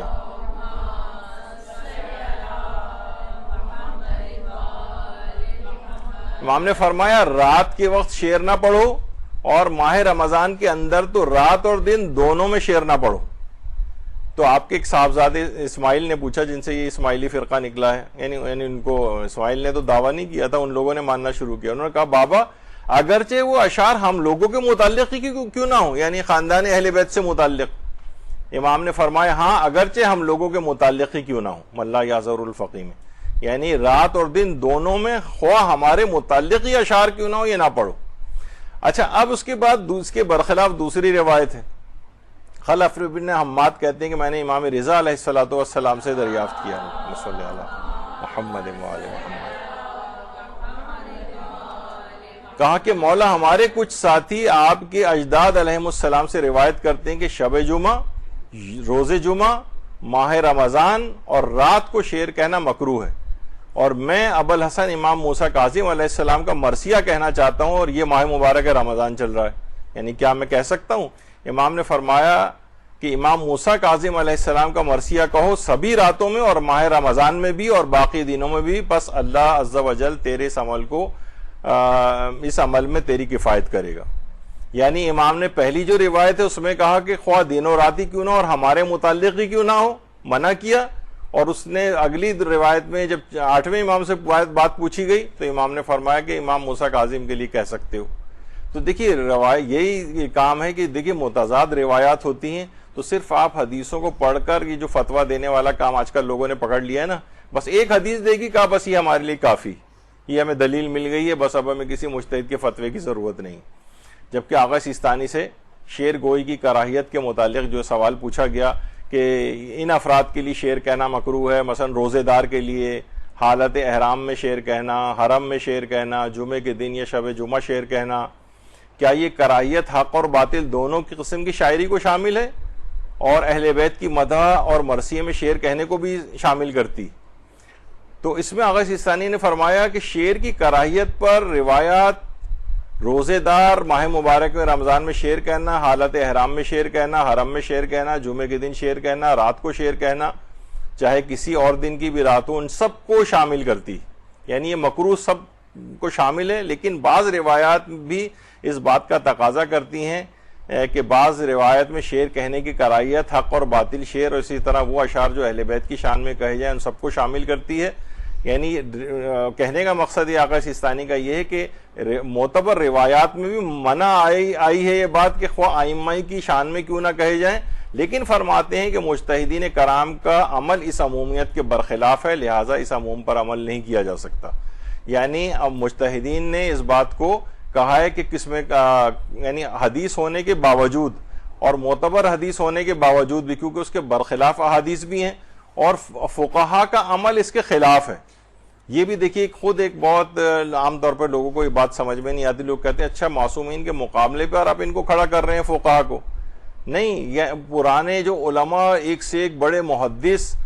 وہ اور پرانے جو ہمارے جتنے بھی فقیہ گزرے ہیں انہوں نے ان روایات ان کے سامنے بھی تھی لیکن انہوں نے عمل اس کے برخلاف کیا، یعنی یقیناً ان کے پاس کوئی ایسی دلائل چیزیں موجود رہی ہوں گی جو ہمارے پاس ابھی اس وقت نہیں۔ تو معتبر روایت ہونے کے باوجود بھی بعض اوقات اس کے خلاف عمل کیا جاتا ہے، اس کے الگ دلائل ہیں، اس میں ائمہ کی مخالفت نہیں ہوتی، بلکہ مخالفت میں بھی جیسے آپ نے پچھلی حدیث کے اندر دیکھا کہ دو الگ الگ روایتیں، ایک میں امام نے منع کیا کہ ہمارے متعلق بھی کیوں نہ ہو رمضان میں شاعری نہ کرو، اور پھر 8ویں امام نے 7ویں امام کے لیے مرثیہ کہنے کی اجازت دے دی۔ تو یہ والی سب چیزیں دیکھیے، مسئلہ اس کے اندر یہ ہے کہ یہ لوگ اپنے ہاتھ میں ان مسئلوں کو نہ رکھیں اور مجتہد اور فقیہ کے اوپر چھوڑ دیں۔ یہ آج کل ایک آنکھ سے کھیلنے کا ایک سلسلہ شروع ہوا ہے اور ہر شخص جو ہے وہ کہتا ہے کہ بس ڈائریکٹ ہم صرف حدیث کے اوپر عمل کریں گے۔ اخباریت ایک بہت فتنے کی طرح سے پھیل رہی ہے۔ آپ اپنے ارد گرد افراد کے اوپر بھی جو بچے وغیرہ اور یہ جوان آج کل، اور ان کے ساتھ ایک بڑا مسئلہ یہ خود ایک کتاب بھی کوئی چیز نہیں پڑھی ہوتی، کسی عالم کے کوئی دلائل نہیں سنے ہوتے، اور صرف کیا ہے یہ اچٹتے پچٹتے جو کلپس وغیرہ آتے رہتے ہیں کہ فلاں صاحب مجتہدین کے خلاف بول رہے ہیں، ان کی بات سن رہے ہیں، کنٹروورشل چیزیں لوگوں تک پہنچ رہی ہیں جس کے اندر تضادات ہیں اور مجتہدین اور فقہا کو چھوڑا جا رہا ہے۔ تو بہرحال یہ ایک اس میں ہے کہ شعر کہنے جو ائمہ معصومین کی شان میں شاعری ہے اس میں کہنے میں کراہیت نہیں ہے۔ آیت اللہ سیستانی کا فتویٰ یہ ہے، اور یہ احادیث سب ان کے بھی علم کے اندر ہیں، لیکن ان کے پاس ایک الگ دلائل ہیں کہ اس کے باوجود بھی ان کی کراہیت نہیں، کیونکہ اس کی سپورٹ میں بھی ان کے پاس حدیثیں موجود ہیں۔ ایک اور بڑا رمضان کے اندر دیکھا کہ حالت روزہ میں جسم میں جو جذب ہونے والی چیزیں، وہ سمجھتے ہیں لوگ یہ کہ بھائی ہم تیل نہیں لگا سکتے اس وجہ سے کہ جی تو کھال کے اندر جذب ہو جائے گا، روزہ ٹوٹ جائے گا، کریمز نہیں لگا سکتے تو جذب ہو جائیں گی، روزہ ٹوٹ جائے گا ہمارا، اور شاید ان کے دماغ میں ایک اور بھی یہ ہوتا ہے کہ وہ یہ کہ نہانے سے بھی شاید یہ کہ پانی کچھ نہ کچھ اندر چلا جائے اور روزہ ہمارا خراب ہو سکتا ہے۔ تو اس کا جواب یہ کہ رمضان کی حالت میں، حالت روزہ میں سر پر یا جلد پر تیل لگانے سے خواہ وہ اندر جذبی کیوں نہ ہو جائے، کہ اتنا ہی جذب کیوں نہ ہو جائے، روزہ نہیں ٹوٹتا ہے۔ اسی طرح حالت روزہ میں سر کے بالوں پر خضاب لگانے سے یا مہندی لگانے سے بھی روزہ پر کوئی فرق نہیں پڑتا. تو لوگ عام طور پہ یہ بھی سمجھ رہے ہوتے ہیں کہ شاید یہ ہمارے جسم کے اندر جا رہی ہیں چیزیں، تو اس سے بھی کوئی فرق نہیں پڑتا ہے. اب بہت سے خواتین یہ کہتی ہیں کہ حالت روزہ میں اپنے بال کٹوا سکتے ہیں، یا مرد حضرات کا بھی ہوتا ہے، ناخن کاٹنا، بال کٹوانا، خضاب لگانا، اس سے روزے پر کوئی فرق نہیں پڑتا ہے، بالکل یہ جائز ہے. اچھا، پھر اس کے بعد ایک اور مسئلہ پیش آتا ہے، اور وہ ہے پچھلی دفعہ ہم نے بیان کیا تھا روزہ خور کو کھانا دینے کا مسئلہ، پھر اس کے اندر اس کا حل بھی بتا دیا تھا. تو غیر مسلم کو ماہ رمضان میں کھانا پینا دینا، یہ آیت اللہ سیستانی نے بھی اس کو جائز قرار دیا ہے، آیت اللہ خوئی بھی جائز قرار دیتے تھے، آیت اللہ اسحاق فیاض بھی جائز قرار دیتے ہیں. البتہ رہبر معظم آیت اللہ خامنہ اس کو منع فرماتے ہیں، اور آیت اللہ وحید خراسانی بھی اس کو منع کرتے ہیں کہ غیر مسلم کو ماہ مبارک رمضان میں کھانا پانی نہیں دے سکتے. تو بہت سے لوگوں کے گھروں میں ڈرائیور ہوتے ہیں، کرسچن ہیں، مثلا ہندو ہیں، یا اور افراد ہیں جو کہ گھر سے ہی وہ کھاتے پیتے ہیں، تو ان کو کھانا پینا دینا آقا سیستانی، آیت اللہ خوئی وغیرہ کے جو مقلدین ہیں ان کو وہ لوگ دے سکتے ہیں، لیکن رہبر کی اگر تقلید میں ہے تو وہ ان کو کھانا پینا نہیں دے سکتے. کچھ ایسا انتظام ان کا کر لیں گے، وہ خود خرید کے کھا لیں، پہلے سے انتظام کر کے رکھ دیں، لیکن جس طریقے سے عام طور پہ خواتین کھانا وانا نکال کے اور بھجواتی ہیں ان کو کہ کھا لے غیر مسلم ملازم، تو رہبر کے اور آقا وحید کے اگر تقلید میں ہے تو وہ غیر مسلم کو کھانا پینا اور حالت روزہ میں نہیں دے سکتے ماہ رمضان میں. اچھا، اب ایک چیز ہے، آپ نے پچھلی دفعہ سنا تھا کہ روزے دار کو اگر سفر کوئی درپیش ہے، ظہر سے پہلے رات سے اس کے سفر کا ارادہ تھا، تو وہ روزہ تو نہیں رکھ سکتا ہے، لیکن ہر صورت میں جب تک کہ وہ حد ترخص پر نہ پہنچ جائے اس سے پہلے اسے کوئی ایسا کام نہیں کرنا ہے جو روزے کو باطل کرتا ہو، ورنہ کفارہ اس پر واجب ہو جائے گا. یعنی مثلا اسے پتا ہے کہ مجھے کراچی سے حیدرآباد جانا ہے مجھے، تو وہ یہ نہیں کر سکتا کہ ناشتہ واشتہ کرے دوپہر کو 10-11 بجے، اس کے بعد پھر وہ ظہر سے پہلے نکل جائے. نہیں، جب تک کہ حد ترخص تک نہیں پہنچے گا، یعنی جہاں سے اس کا روزہ قصر ہوتا ہے، تب تک وہ اپنے آپ کو ان تمام چیزوں سے بچائے گا کہ جو کہ اس کے روزے کو توڑنے والی ہیں. اور اگر جان بوجھ کے اس نے کھا لیا پتہ ہونے کے باوجود، تو اس پر کفارہ واجب ہو جائے گا. اچھا، بہت سے لوگ لیکن اس کے ذرا برخلاف ایک اور چیز بھی ہے کہ سفر کے ارادے کی وجہ سے اس نے روزہ نہیں رکھا اور اس کے بعد ناشتہ کر لیا، یہ سوچ کر کہ اس کا اعتقاد ہی اس بات پر تھا کہ بھائی جب میرا سفر کا ارادہ ہے تو میرے پر روزہ ہی نہیں ہے. یعنی اس نے جان بوجھ کر روزے ناشتہ نہیں کیا ہے، بلکہ اس اعتقاد کے ساتھ وہ مسئلہ ہی اس کو سمجھتا تھا کہ میرے لیے جائز ہے، کیونکہ ابھی تو مجھے سفر کرنا ہے، تو میں لہٰذا میرے لیے روزہ نہیں ہے سفر میں، ظہر سے پہلے میں سفر کر رہا ہوں. تو اگر کوئی شخص جاہل مسئلہ ہے اور اس نے کوئی ناشتہ وغیرہ کر لیا تو اس پر قضا ہے، لیکن کفارہ کوئی نہیں، کفارہ کوئی نہیں. اور اگر جاہل مسئلہ نہیں تھا اور اس نے کہا کہ بھئی بس مجھے تو میں نے ناشتہ جو ہے وہ اس انداز سے میں کر لوں گا، اور ناشتہ اس نے کیا اور اسے پتا تھا کہ ناشتہ کرنے سے بہرحال روزہ ٹوٹ جاتا ہے، تو بہرحال وہ اس شخص کے اوپر کفارہ آئے گا. لیکن جو مسئلے سے لا علم تھا اس کے اوپر وہ فرماتے ہیں کہ صرف قضا ہے، کفارہ نہیں. اچھا، اسی طریقے سے ایک اور بھی ایک مسئلہ پیش آتا ہے، وہ لوگ بہت پوچھتے ہیں، اور یہ یہاں کے لحاظ سے بھی ہے اور جو ویسٹرن کنٹریز ہیں وہاں سے تو بہت ہی یہ سوال آتا ہے. وہ کہتے ہیں کہ دن میں تو وہ ہوگا، رکھا جائے گا روزہ، جوان حضرات جو ہیں، تو ماہ مبارک رمضان کی جو راتیں ہیں ان میں اسپورٹس کی جو ایکٹیویٹیز ہوتی ہیں، فٹ بال کھیل رہے ہیں اور والی بال کھیل رہے ہیں پوری رات، اس کے بعد پھر ظاہر ہے کہ سحری کا ٹائم ہو جاتا ہے، پھر گھر آئے نہائے وائے، اس کے بعد سحری کی، روزہ رکھا، سو گئے، پھر وہی شام کو اٹھے مثلا. تو کیا یہ کام جائز ہے ماہ مبارک رمضان کی راتوں میں جوانوں کی کھیلوں میں اور اسپورٹس وغیرہ کے اندر؟ اب دیکھا جائے تو بڑی ہیلدی چیز ہے، کوئی حرام کام نہیں کر رہے ہیں، کچھ نہیں ہے. تو زیادہ تر علماء نے بہرحال یہ بات کہی ہے مشورتاً کہ جائز تو ہے، اور ممکن ہے کہیں کہیں جب آپ دیکھیں کہ نوجوان بالکل ہی ہاتھ سے نکلے جا رہے ہیں تو کچھ چھوٹ بھی دی جاتی ہے ان کو. لیکن سب علماء نے اور مجتہدین نے کہا ہے کہ نوجوانوں کو بھی سمجھانی چاہیے کہ ماہ مبارک رمضان یہ عبادات کے دن اور راتیں ہیں، یعنی اس میں سمجھایا جائے کہ اس میں اپنے آپ کو عبادت میں لگاؤ، کھیلنے کے لیے تمام پورے سال کی راتیں اور دن پڑے ہوئے ہیں تمہارے پاس، لیکن یہ ماہ مبارک رمضان کی راتیں اس کام کے لیے نہیں ہیں۔ جوانی لوگ سوچتے ہیں کہ شاید یہ عبادات بوڑھے لوگوں کا خاصہ ہے، یہ بڑھاپے کے اندر انسان جب پہنچتا ہے تو وہ اس وقت عبادت کر لے گا۔ نہیں، جوانی کی عبادت اس کی لذت بھی بالکل الگ ہوتی ہے، جوانی کی عبادت کے جو فائدے بھی بہت ہوتے ہیں، اور یعنی ان کو جوانوں کو اس طرف راغب کرنا چاہیے کہ وہ ان راتوں کے اندر بھی عبادت کا ایک پورشن جو ہے وہ وقف کریں اور ایک روحانیت اس کے اندر جو ہے وہ رہے۔ تو یہ بہرحال ایک چیز بیچ میں سوالات کے اندر فقہا کے ہم نے دیکھی، اور لوگ یہ سمجھتے ہیں، اور بہت زیادہ تعداد کے اندر راتوں کے وقت لوگ میچز وغیرہ کا اہتمام کیا جاتا ہے، اور یہ سب کچھ جائز ہے لیکن ناپسندیدہ شمار کیا گیا ہے۔ اچھا، پھر ظاہر ہے کہ انسان بہت زیادہ اس میں عبادات کی طرف مائل ہوتا ہے، لمبی عبادات کرتے ہیں، تو ایک سوال یہ بھی لوگوں کو بلکہ کرتے ہوئے بھی دیکھا کہ نماز کے قنوت میں دعائے توسل جو ہے وہ پڑھتے ہیں۔ دعائے توسل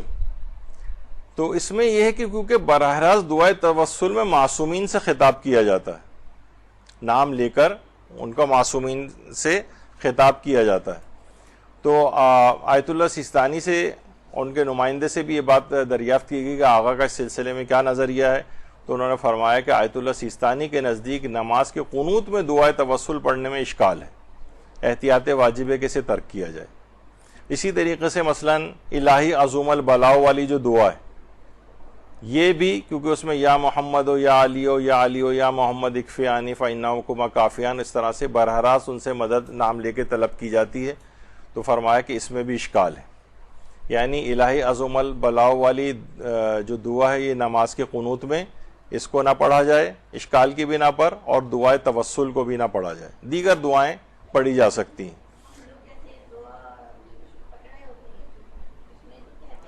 جی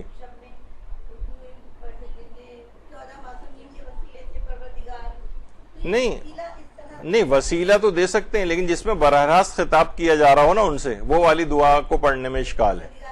جی اللہم بحق، مثلا یہ اگر یہ آ جائے اللہم، یعنی ہم کہیں اللہ سے رہیں، اور بحق آئمہ اطہار، یہ تو ہماری ہر دعاؤں کے اندر ہوتا ہے، اس میں کوئی حرج نہیں، اس میں کوئی حرج نہیں، صرف دعائے توسل میں ہے، کیونکہ اس میں ان کو مخاطب کیا جاتا ہے براہ راست، اور جو وہ ہے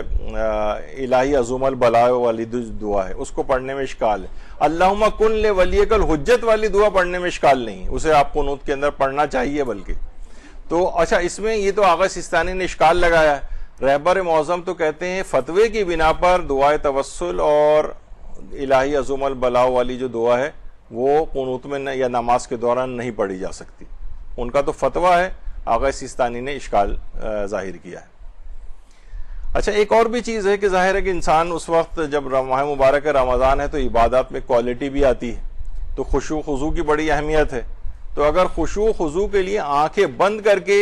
اگر نماز پڑھی جائے تو اس صورت میں تقریباً سارے فقہا یہ فرماتے ہیں کہ یہ عمل مکروہ ہے۔ بہرحال آنکھیں بند کر کے،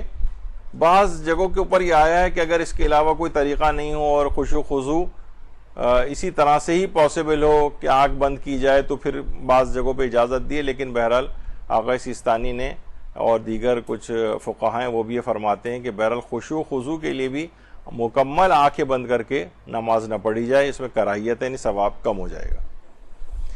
اچھا، اسی طریقے سے اب ایک مسئلہ آتا ہے کہ خواتین ہیں ماشاءاللہ، اب تو گھر پہ بہت ساری چیزیں آن لائن جو ہے پڑھانے کا بھی سلسلہ شروع ہو گیا ہے، ٹیوشن وغیرہ بھی جو ہے وہ دی جاتی ہیں، تو اگر کسی کو اس طرح سے، اور اس میں اجرت بھی لی جاتی ہے، ظاہر آن لائن کسی کو پڑھا رہے ہیں تو اس میں کہ بھئی ہم آپ کو نماز سکھائیں گے، وضو اور روزے کے واجبات اور اس طرح سے،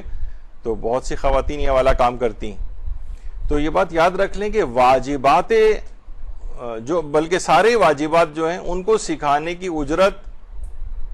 آیت اللہ سیستانی، آیت اللہ خوئی فرماتے ہیں احتیاط واجب یہ ہے کہ واجبات سکھانے کی اجرت نہیں لی جا سکتی۔ مثلا دینی مدارس کے اندر کوئی شخص اگر پڑھا رہا ہے اور نیت اس کی یہ ہو کہ بھئی میں جو بھی پڑھا رہا ہوں واجبات بھی پڑھا رہا ہے، مستحبات بھی پڑھا رہا ہے، سبھی چیزیں پڑھاتے ہیں، اس میں واجبات بھی آتے ہیں، تو واجبات کو سکھانے کی اجرت احتیاط واجب کی بنا پر نہیں لی جا سکتی۔ اب خواتین پریشان ہوتی ہیں کہ ہم تو اجرت لے چکے ہیں، اب کیا کیا جائے؟ تو یہ مسئلہ یہاں پر حل ہوتا ہے احتیاط واجب کے مسئلے سے۔ آیت اللہ اسحاق فیاض کی طرف رجوع کر لیا جائے تو واجبات، جتنے بھی واجبات ہیں ان کو سکھانے کی اجرت لی جا سکتی ہے۔ البتہ بہتر ہے کہ واجبات سکھانے کی اجرت نہ لی جائے، بلکہ نیت شروع سے یہ رکھی جائے کہ ٹھیک ہے واجبات تو ہم فری میں سکھائیں گے، لیکن مستحبات یا اور آداب یا کچھ اور بہت ساری چیزیں ہیں، یا مثلا کہیں پڑھانے جا رہے ہیں تو حق زحمت کے طور پر اس تنخواہ کو لیا جا سکتا ہے کہ بھئی ہم ٹھیک ہے ہم واجبات کی اجرت نہیں لے رہے، ہم مستحبات کی اجرت لے رہے ہیں، یا مثلا ہم آنے جانے کے لحاظ سے ایک اجرت لے رہے ہیں، تو ان آیت اللہ اسحاق فیاض کی طرف رجوع کر لیا جائے اس احتیاط واجب میں، تو ان کی پچھلی چیزیں جائز ہو جائیں گی جو انہوں نے اس طرح سے واجبات سکھانے کی اجرت کے طور پر لی ہیں۔ اچھا، قرآن سکھانے کی اجرت،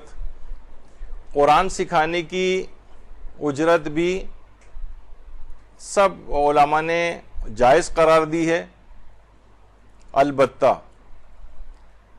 وہ فرماتے ہیں کہ جتنا قرآن نماز میں پڑھنا واجب ہے اس کی اجرت نہیں لے سکتے، یعنی پورے قرآن کی اجرت لے سکتے ہیں، لیکن مثلا ہم اسی پورے قرآن میں سے الحمد اور دوسرا سورہ کوئی جو نماز میں پڑھا جاتا ہے یہ سکھا رہے ہیں کسی کو، تو آپ جتنا نماز کے لیے واجب ہے یہ ان کی اجرت نہیں لی جا سکتی، اس کے علاوہ اس سے زیادہ جتنا آپ قرآن سکھا رہے ہیں اس کی اجرت لے سکتے ہیں۔ اور اگر اس میں بھی آیت اللہ اسحاق فیاض کی طرف رجوع کر لیں تو پھر پورے قرآن کی بھی یعنی نماز کی حد تک قرأت سکھانے کی بھی لی جا سکتی ہے۔ تو بہرحال قرآن سکھانے کی اجرت۔ اچھا، اس میں لوگ بعض اوقات پھر دیکھیں قرآن کی ایک آیت سے سورہ بقرہ کی جو آیت نمبر 41 ہے کہ وَلَا تَشْتَرُوا بِآيَاتِ ثَمَنًا قَلِيلًا، کہ یہ لوگ قرآن کی آیات کو بہت کم پیسوں پہ بیچ دیتے ہیں، یعنی قرآن کی آیات کو بہت قلیل رقم کے عوض بیچ دینا۔ تو لوگ کہتے ہیں کہ بھائی دیکھیں قرآنی آیات کو یہ تو آپ وہی تو اجرت لے رہے ہیں، آپ تو اس سے اپلائی کرتے ہیں۔ یہ اصل میں یہودیوں کے متعلق آیت آئی ہے، ان لوگوں کے وہ جو اپنی توریت تھی وہ اس کے احکامات میں رد و بدل کرتے تھے، یا ان کے جو عالم تھے وہ مختلف بادشاہوں کے اس کے لیے اور فتووں کو اپنے بدل دیتے تھے۔ تو بہرحال یہ جو ہے اس کو قرآن سکھانے کی اجرت کے طور پر اس آیت کو نہیں پیش کیا جا سکتا۔ آیت اللہ سیستانی نے بھی کہا کہ اس نے وہ شخص کے جو کہ اس قرآنی آیات سے یہ معنی نکال رہا ہے کہ اس سے قرآن کی اجرت نہیں لی جا سکتی، تو وہ غلط فہمی کا شکار ہے، وہ اس کو مغالطہ ہوا ہے، وہ غلط آیات کو منطبق کر رہا ہے۔ تو بہرحال قرآن سکھانے کی اجرت لی جا سکتی ہے، بس فرماتے ہیں کہ وہی والی چیز کہ نماز کی حد تک جتنا قرآن سکھانا ہے اس کی نیت نہ کی جائے، اس میں بھی آیت اللہ اسحاق فیاض کی طرف رجوع کر لیا جائے تو اس کی بھی لی جا سکتی ہے۔ یہی وجہ ہے کہ دیکھیے یہاں پر یہ بات بیان کر دی جائے کہ آیت اللہ سیستانی جب بھی فرماتے ہیں کہ دینی مسائل اور احکام شرعی میں ان لوگوں کے لیے اظہار نظر کرنا جو مرتبہ اجتہاد پر فائز نہیں اور احکام کی دلیلوں سے آشنا نہیں، ان کے لیے جائز ہی نہیں ہے کہ وہ دینی مسائل کے اندر وہ اپنی دخل اندازی کریں، اور مومنین پر واجب ہے، مومنین و مومنات پر، کہ تمام دینی احکام میں اور شرعی مسائل میں قابل اعتماد مراجع الزام اور اسلام شناس افراد کی طرف رجوع کریں، یعنی مثلا علماء کہ جو ان کو صحیح طور پر گائیڈ کر سکیں۔ یعنی یہ جو لوگ آج کل ایک فتنے کے طور پر ہے نا کہ قرآن سے احکام بھی خود نکالنے لگے ہیں، دیکھیے واضح تو لکھا ہوا ہے قرآن کے اندر، بہت سارے لوگ اس طرح سے انٹرنیٹ بھرا پڑا ایسے افراد سے، اور ایسے ظواہر قرآن یا جو بظاہر ان کو نظر آ رہی ہیں چیزیں، جیسے یہی کہا کہ دیکھیے قرآن کی آیات کو کم تر قیمت پہ فروخت کرنا، یہ تو قرآن کو سکھانے کی اجرت نہیں لی جا سکتی، یہ ویسا اپنا نظریہ انہوں نے بنایا۔ اور یہی آیت اللہ حافظ بشیر نجفی بھی کہتے ہیں کہ روایات کا صحیح یا غیر صحیح ہونا یہ ہر مجتہد کے اجتہاد پر موقوف ہے، ہو سکتا ہے کہ روایت ایک مجتہد کے نزدیک صحیح ہو، دوسرے کے نزدیک صحیح نہ ہو۔ تو عوام شیعہ کا فریضہ یہی بنے گا کہ اپنے شرعی قواعد پر تقلید کریں اور اپنے مرجع کے فتاوے پر عمل کریں، اور روایات کی چھان بین فقط مجتہد کی حد تک رہنے دیں۔ یہاں ہر بچہ، لڑکا، ننا کاکا، بچہ جمہورہ، وہ سارے جو ہیں وہ انٹرنیٹ پہ بیٹھے ہوئے ہیں اور یہ حدیث غلط ہے اور یہ حدیث صحیح ہے اور یہ ہے، یہ فتویٰ خلاف ہے، یعنی ایسی ایسی چیزیں ہمیں دیکھنے کو پڑتی ہیں کہ عقل حیران رہ جاتی ہے کہ وہ افراد جو کہ مستقیماً 1 سے لے کر 10 تک عربی گنتی بھی نہیں جانتے، وہ بڑھ چڑھ کر مجتہدین کے فتاوے کو غلط ثابت کر رہے ہوتے ہیں. تو بہرحال یہ ان لوگوں کے لیے جائز نہیں. اس طرح سے آیت اللہ سیستانی نے فرمایا ہے کہ عربی ادب سے واقفیت ہونی چاہیے، تفسیر قرآن سے واقفیت ہونی چاہیے، درایا، حدیث شناسی، علم رجال، حدیث کے راویوں کی شناخت، اصول فقہ، فقہاء اسلام کے نظریات سے مکمل واقفیت ہو. یعنی اتنی ساری چیزیں یہ ہوتی ہیں تو پھر مجتہد ان کا اسپیشلائز کرتا ہے، پھر فتویٰ جو دے سکنے کے قابل ہوتا ہے. اور یہاں ہر جو ہے جاہل جج جو ہے وہ اس طرح سے حدیث کے اندر کھلواڑ کر رہا ہے. بہرحال اسی طریقے سے اس میں ایک اور بھی مسئلہ ایک آتا ہے، اور وہ بھی غلط فہمی ہے لوگوں کی کہ عام طور پر ہے کہ مجالس پڑھنے کی وہ کہتے ہیں اجرت نہیں لی جا سکتی، اور قاتلان خون حسین کے تاجر اور پتہ نہیں کیا کیا لوگوں کو، علماء کو بھی کہا جاتا ہے، مولوی حضرات کو کہا جاتا ہے، ذاکرین کے لیے کہا جاتا ہے، جبکہ مجالس پڑھنے کی اجرت تمام فقہا کے نزدیک بالکل جائز ہے، بالکل جائز ہے. یہ نہیں کہا جا رہا کہ جائز ہے کہ معنی واجب ہے کہ وہ ایسا کریں، کوشش کریں کہ جو ظاہر طے نہ کریں زیادہ سے زیادہ. البتہ یہ بھی فقہا سے پوچھا گیا کہ کیا طے کرنا جائز ہے اجرت، تو جواب آیا کہ جی ہاں طے کرنا بھی جائز ہے پہلے سے. یعنی واجب و حرام والا مسئلہ نہیں ہے. البتہ یہ ضرور ہے کہ مجالس جو پڑھنے کی جو اجرت ہے یہ لی جا سکتی.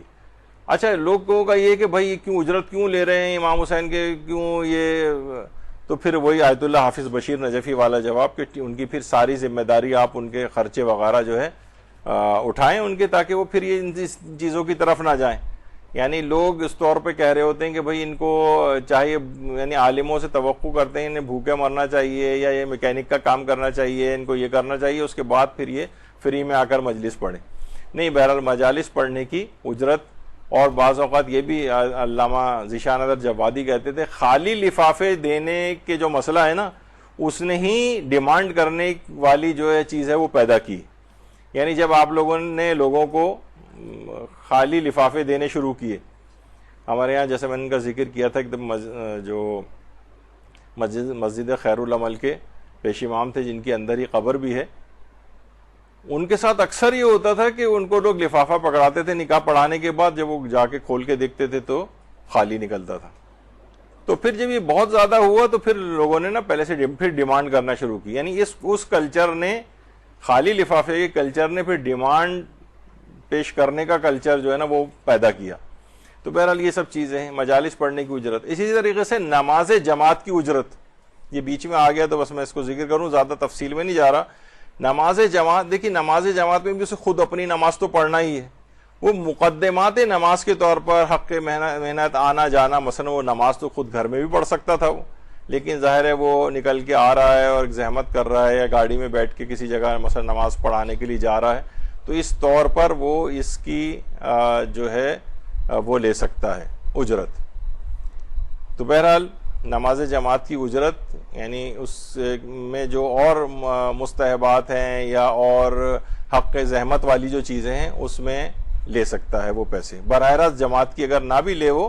جماعت پڑھانے کی، تب بھی کچھ اور مد میں وہ عام طور پر نماز جماعت کی جو پڑھا رہے ہوتے ہیں ان کو پتہ ہوتا ہے کس مد میں اس کو لے سکتے ہیں وہ. نماز وحشت قبر کی اجرت، یہ علماء نے کہا لے تو سکتا ہے، لیکن بہتر یہ ہے کہ اس کو تبرعاً ویسے ہی پڑھے، مفت میں پڑھے، یہ زیادہ بہتر ہے. لیکن بہرحال اس کی بھی اجازت ہے، کیونکہ ایک جگہ کے اوپر یہ بھی ہے کہ بھئی علماء نے کہا کہ اگر 40 لوگ اگر نماز وحشت قبر پڑھیں تو بہت زیادہ فائدہ مند چیز ہے، حتیٰ کہ اجارے پہ بھی پڑھوائی جا سکتی. تو عام طور پر لیکن ہمارے ہاں تو یہ ہوتا ہے کہ قریب افراد ہی نماز وحشت قبر رشتہ داری میں سے ہی اتنے ہو جاتے ہیں. لیکن کسی کو اگر یہ ہو کہ جناب یہ 40 لوگ تو نہیں پڑھیں گے، مشکل 10-15 پڑھیں گے، تو میں فائدے کو کیوں نہ، تو پیسے اگر اس کے لیے وصیت کر جائے کہ 40 افراد کو پیسے دے کے اور یہ میرے لیے نماز وحشت قبر اجارے پر پڑھوا دی جائے، تو یہ بھی بالکل جائز ہے. نماز وحشت قبر کی اجرت بھی صحیح ہے. ایک یہ ہے کہ کہا جاتا ہے، عام طور پہ سمجھا جاتا ہے کہ نامحرم کی موجودگی میں عورت بلند آواز سے نماز نہیں پڑھ سکتی، جو مغرب عشاء کی، فجر کی. تو آقا سیستانی فرماتے ہیں پڑھ سکتی ہے، بس یہ کہ باعث فتنہ اخلاقی نہ ہو.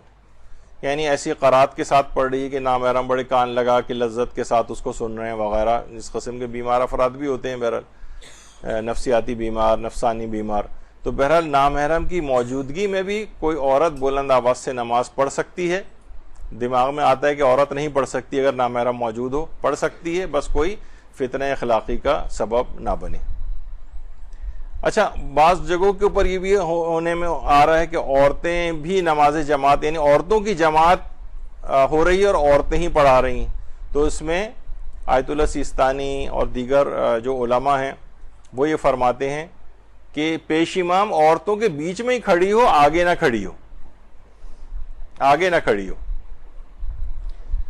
تو عورت اگر آگے کھڑی ہو گئی اور اس نے اس طرح سے جماعت پڑھائی، جبکہ یہ ہے کہ نہیں، احتیاط واجب یہ ہے کہ عورت عورتوں کے درمیان میں ہی کھڑی ہو، تو اس مسئلے میں آیت اللہ شبیری زنجانی کی طرف رجوع کیا جا سکتا ہے، جو فرماتے ہیں بہتر ہے کہ درمیان میں کھڑی ہو، لیکن اگر آگے بھی کھڑی ہو گئی تو اس سے اس کی نماز جماعت صحیح ہے. آگے کھڑے ہو کر بھی اگر اس نے پڑھا دی ہو تو ان کی طرف رجوع کر کے عورتیں اپنی پچھلی نمازیں صحیح کر سکتی ہیں. کہ بہت سی جگہوں پہ عورت آگے کھڑی ہو گئی، باقی عورتیں پیچھے کھڑی ہو گئیں، لیکن آغا سیستانی اس میں احتیاط واجب لگاتے ہیں اور احتیاط واجب میں آیت اللہ شبیری زنجانی کی طرف رجوع کر کے اپنی پچھلی نمازیں بھی صحیح کی جا سکتی ہیں. اچھا، حالت اختیار میں نماز واجب کو توڑنے کا فقہی حکم، ویسے ہی اس میں ہم بیان کر چکے تھے. بہت سے ایسے مسائل ہوتے ہیں کہ اگر واقعاً ضرورت پیش آ جائے تو عقلی اور شرعی ضرورت تو نماز واجب توڑی جا سکتی ہے، لیکن ورنہ احتیاط واجب یہ کہ واجب نماز کو نہیں توڑا جا سکتا. اس مسئلے میں بھی آیت اللہ اسحاق فیاض کی طرف اگر رجوع کر لیا جائے تو وہ فرماتے ہیں، ان کا فتویٰ یہ ہے کہ حالت اختیار میں بھی نماز واجب کو درمیان سے توڑا جا سکتا ہے. تو اگر کبھی کوئی ایسا مسئلہ پیش آ جائے کہ اس احتیاط واجب میں رجوع کر کے مثلا کوئی ایسا آپ کو خیال، چاہے وہ اتنی زیادہ اہم بات نہ بھی ہو، لیکن آپ کے خیال میں یہ ہے کہ بھئی ایسا نہ ہو کہ وہ فوڈ پینڈا والا آیا ہوا ہے اور وہ جناب واپس نہ چلا جائے برگر لے کے، پھر ٹھنڈا برگر کھانے کو ملے گا. یا بظاہر دیکھا جائے تو نماز کے مقابلے میں اس کی اہمیت نہیں، لیکن احتیاط واجب میں رجوع کر کے آیت اللہ اسحاق فیاض کی طرف حالت اختیار میں بھی واجب نماز توڑی جا سکتی ہے. کوشش کریں کہ یہ ضروری نہیں ہے کہ یہ آپ کو جو احتیاط واجب کا جو حل بتا دیا جاتا ہے تو آپ کے لیے یہی عمل کرنا واجب ہے ضروری کہ جناب رجوع کریں اور اپنی نماز کو توڑیں. یہ آپ کو بہرحال یہ جب واقعتاً ان چیزوں کی ضرورت پیش آتی ہے نا تو یہ معلومات آپ کے کام آتی ہیں. تو اس لحاظ سے یہ آپ کی خدمت میں چیزیں بیان ہو جاتی ہیں، ورنہ ہم چاہیں تو اس کو اسکپ کر سکتے اور بتا سکتے تھے احتیاط واجب کے طور پر نہیں توڑا جا سکتا، لیکن بہرحال یہ اس میں ہے.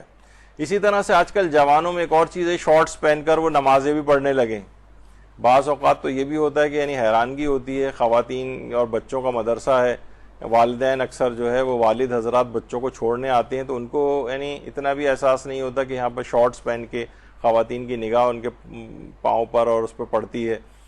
ٹانگوں کے اوپر. تو اس طرح سے انہیں حالت اس طرح کی چیزوں میں نہ آئے. اور دینی ادارے وہاں پہ آ رہے ہیں، وہاں مغربی ممالک میں تو بہت سی جگہوں پر سننے میں آیا ہے کہ لوگ شارٹس پہن کے مجالس کے اندر بھی آ کر بیٹھنا شروع ہو رہے ہیں. تو بہرحال نوجوان حضرات شارٹس پہن کے نمازیں پڑھ رہے ہیں. تو بہرحال یہ ایک مومن کے وقار کے خلاف، اور جائز تو ہے، ظاہر سطر پوشی ہو رہی ہے، مردوں کے لحاظ سے اس کے اندر کوئی نماز توڑنے والا کوئی عمل نہیں ہے، لیکن پھر بھی علماء نے کہا ہے کہ بہرحال یہ ایک نامناسب ہے اور نماز کے وقار کے خلاف ہے، ایک مومن کے وقار کے بھی خلاف ہے. نماز کی ایک اگر کسی جگہ بے احترامی ہو رہی ہے تو شاید ناجائز بھی ہو جائے. تو بہرحال جائز تو ہے اس لحاظ سے عمومی طور پر مردوں کا شارٹس پہن کر جو ہے وہ نماز پڑھنا، لیکن ناپسندیدہ اس کو فقہاء نے شمار کیا ہے. ایک اور چیز ہے، لوگ پوچھتے ہیں کہ رمضان میں آپ کو پتہ ہے جا نمازیں، ویسے تو یہ عام طور پر شہید سبت جعفر صاحب اکثر یہ ہوتا تھا، وہ کہتے تھے بھائی ظاہر ہے کہ جو بھی عالم بھی ہوتا ہے، نواں خوان ہوتا ہے، دینی افراد جو ہوتے ہیں، یا تو ان کو بہت ہی لو کوالٹی کے عطر دیے جاتے ہیں لا کر، یعنی اتنے لو کوالٹی کے ہوتے ہیں بعض اوقات، اور یا مسجدوں کے اندر لوگ لے کر آتے ہیں اور وہ ہر ایک کے ہر نمازی کے ہاتھ پہ اور جسم پہ لگا رہے ہوتے ہیں. اتنے زیادہ خطرناک کہ اگر وہ آپ کے جسم میں کپڑے پر لگ جائیں تو آپ کا دماغ سڑ جاتا ہے اس سے، یعنی اتنے لو کوالٹی کے یہ اس قسم کے تحفے ملتے ہیں، یا جان نمازوں کا تحفہ ملتا ہے یا سجدہ گاہوں کا تحفہ ملتا ہے، اس کے علاوہ بھی ان کو ضرورت ہوتی ہے بہرحال. تو وہ یہ کہتے تھے کہ بھری پڑی ہیں جان نمازیں. اچھا کسی ایسے شخص نے کوئی جان نماز لا کر دی کہ جو کہ خمس نکالتا ہی نہیں ہے، اس نے گفٹ دیا ہمیں اور اس پہ ہم نماز پڑھ رہے ہیں، تو کیا صحیح ہے؟ آغا سیستانی فرماتے ہیں کہ خمس نہ نکالنے کا وبال اس کے ذمے ہے، آپ بہرحال اس جان نماز کے اوپر نماز پڑھ سکتے ہیں، اس میں کوئی حرج نہیں. اچھا ایک چیز اور بھی دیکھی گئی ہے، کیونکہ بہرحال اپنی نمازیں پہلی ہماری نمازیں کون سی اتنی اعلیٰ پیمانے کی ہوتی ہیں کہ ثواب اس کے اندر اتنا زیادہ ہو، اور پھر اس میں ہم مکروہات بھی اتنے زیادہ ایڈ کر لیں، تو جتنی جاندار کی تصویریں اور جاندار کی شکل کے جتنے کھلونے گھروں میں موجود ہوتے ہیں، گڑیاں ہیں مثلا کتے بلی والے جو ہوتے ہیں، جو اسٹف ٹوائز جو ہوتے ہیں، اس طرح کے جتنے بھی گھروں کے اندر ہوتے ہیں جاندار کی شکل والے جو مجسمے جس کو کہا جائے، تو بچوں کے وہ کھلونوں کی موجودگی میں بھی نماز مکروہ ہو جاتی ہے، سوائے اس کے کہ ان کے اوپر کپڑا ڈال دیا جائے، انہیں چھپا دیا جائے، آنکھ سے نظر نہ آئے تو ایک الگ بات ہے. ورنہ اگر وہ صرف کمرے میں موجود ہونا نہیں، سامنے ہونا یا باہر نکلے ہوئے ہونا، چاہے وہ پیچھے بھی کیوں نہ رکھا ہو اگر ایسا کھلونا، تو بہرحال اس سے نماز کا ثواب کم ہو جاتا ہے. تو کوشش کریں کہ ان کے اوپر یا تو کپڑا ڈال دیا جائے یا کوئی ڈبے کے اندر ڈال کے ان کو اوپر سے بند کر دیا جائے، تو اس سے پھر کراہیت نہیں ہوتی. لیکن سامنے جاندار کی تصویر ہو، حتیٰ کہ اگر ٹی وی بھی کھلا ہوا ہے اور اس میں جاندار کی تصویر ابھر رہی ہے، ظاہر ہے نیوز اینکر جو ہے مثلا وہ پڑھ رہی ہیں خبریں، اور یا اس طرح سے جو تصویریں اس میں آ رہی ہیں، تو اس سے بھی نماز کا ثواب کم ہو جاتا ہے. بس میرا خیال ہے یہاں پر کیونکہ وقت پورا ہو گیا ہے، لیکن چیزیں بہت تھیں، لیکن بس اب اس کو 5ویں کے اوپر ہم نہیں لے جا رہے. لیکن بہرحال جتنا بھی ہم سے پاسبل ہوا کہ ماہ رمضان میں جو عمومی غلطیاں دیکھیں ان کا، اور کچھ نمازوں کے سلسلے میں بھی غلط فہمیاں جو ہیں ان کا ازالہ آج ہو گیا. انشاءاللہ جب کبھی آئندہ درس جو ہے اس اخیر کا شروع ہوگا تو کسی نئے موضوع سے شروع ہوگا. تو بہرحال دوسرا اب لیکچر شروع ہونے والا ہے انشاءاللہ. تو اس کے بعد جب ہماری اگلی کوئی کلاس ہوگی تو ایک کسی نئے موضوع کے اوپر کوشش کریں گے کہ اس میں گفتگو شروع کی جائے، روزے اور رمضان اور نمازوں کے غلط فہمیوں سے کے سلسلے میں آج آخری نشست تھی. وصلی اللہ علی محمد وآلہ الطیبین الطاہرین. درود بھیجیں.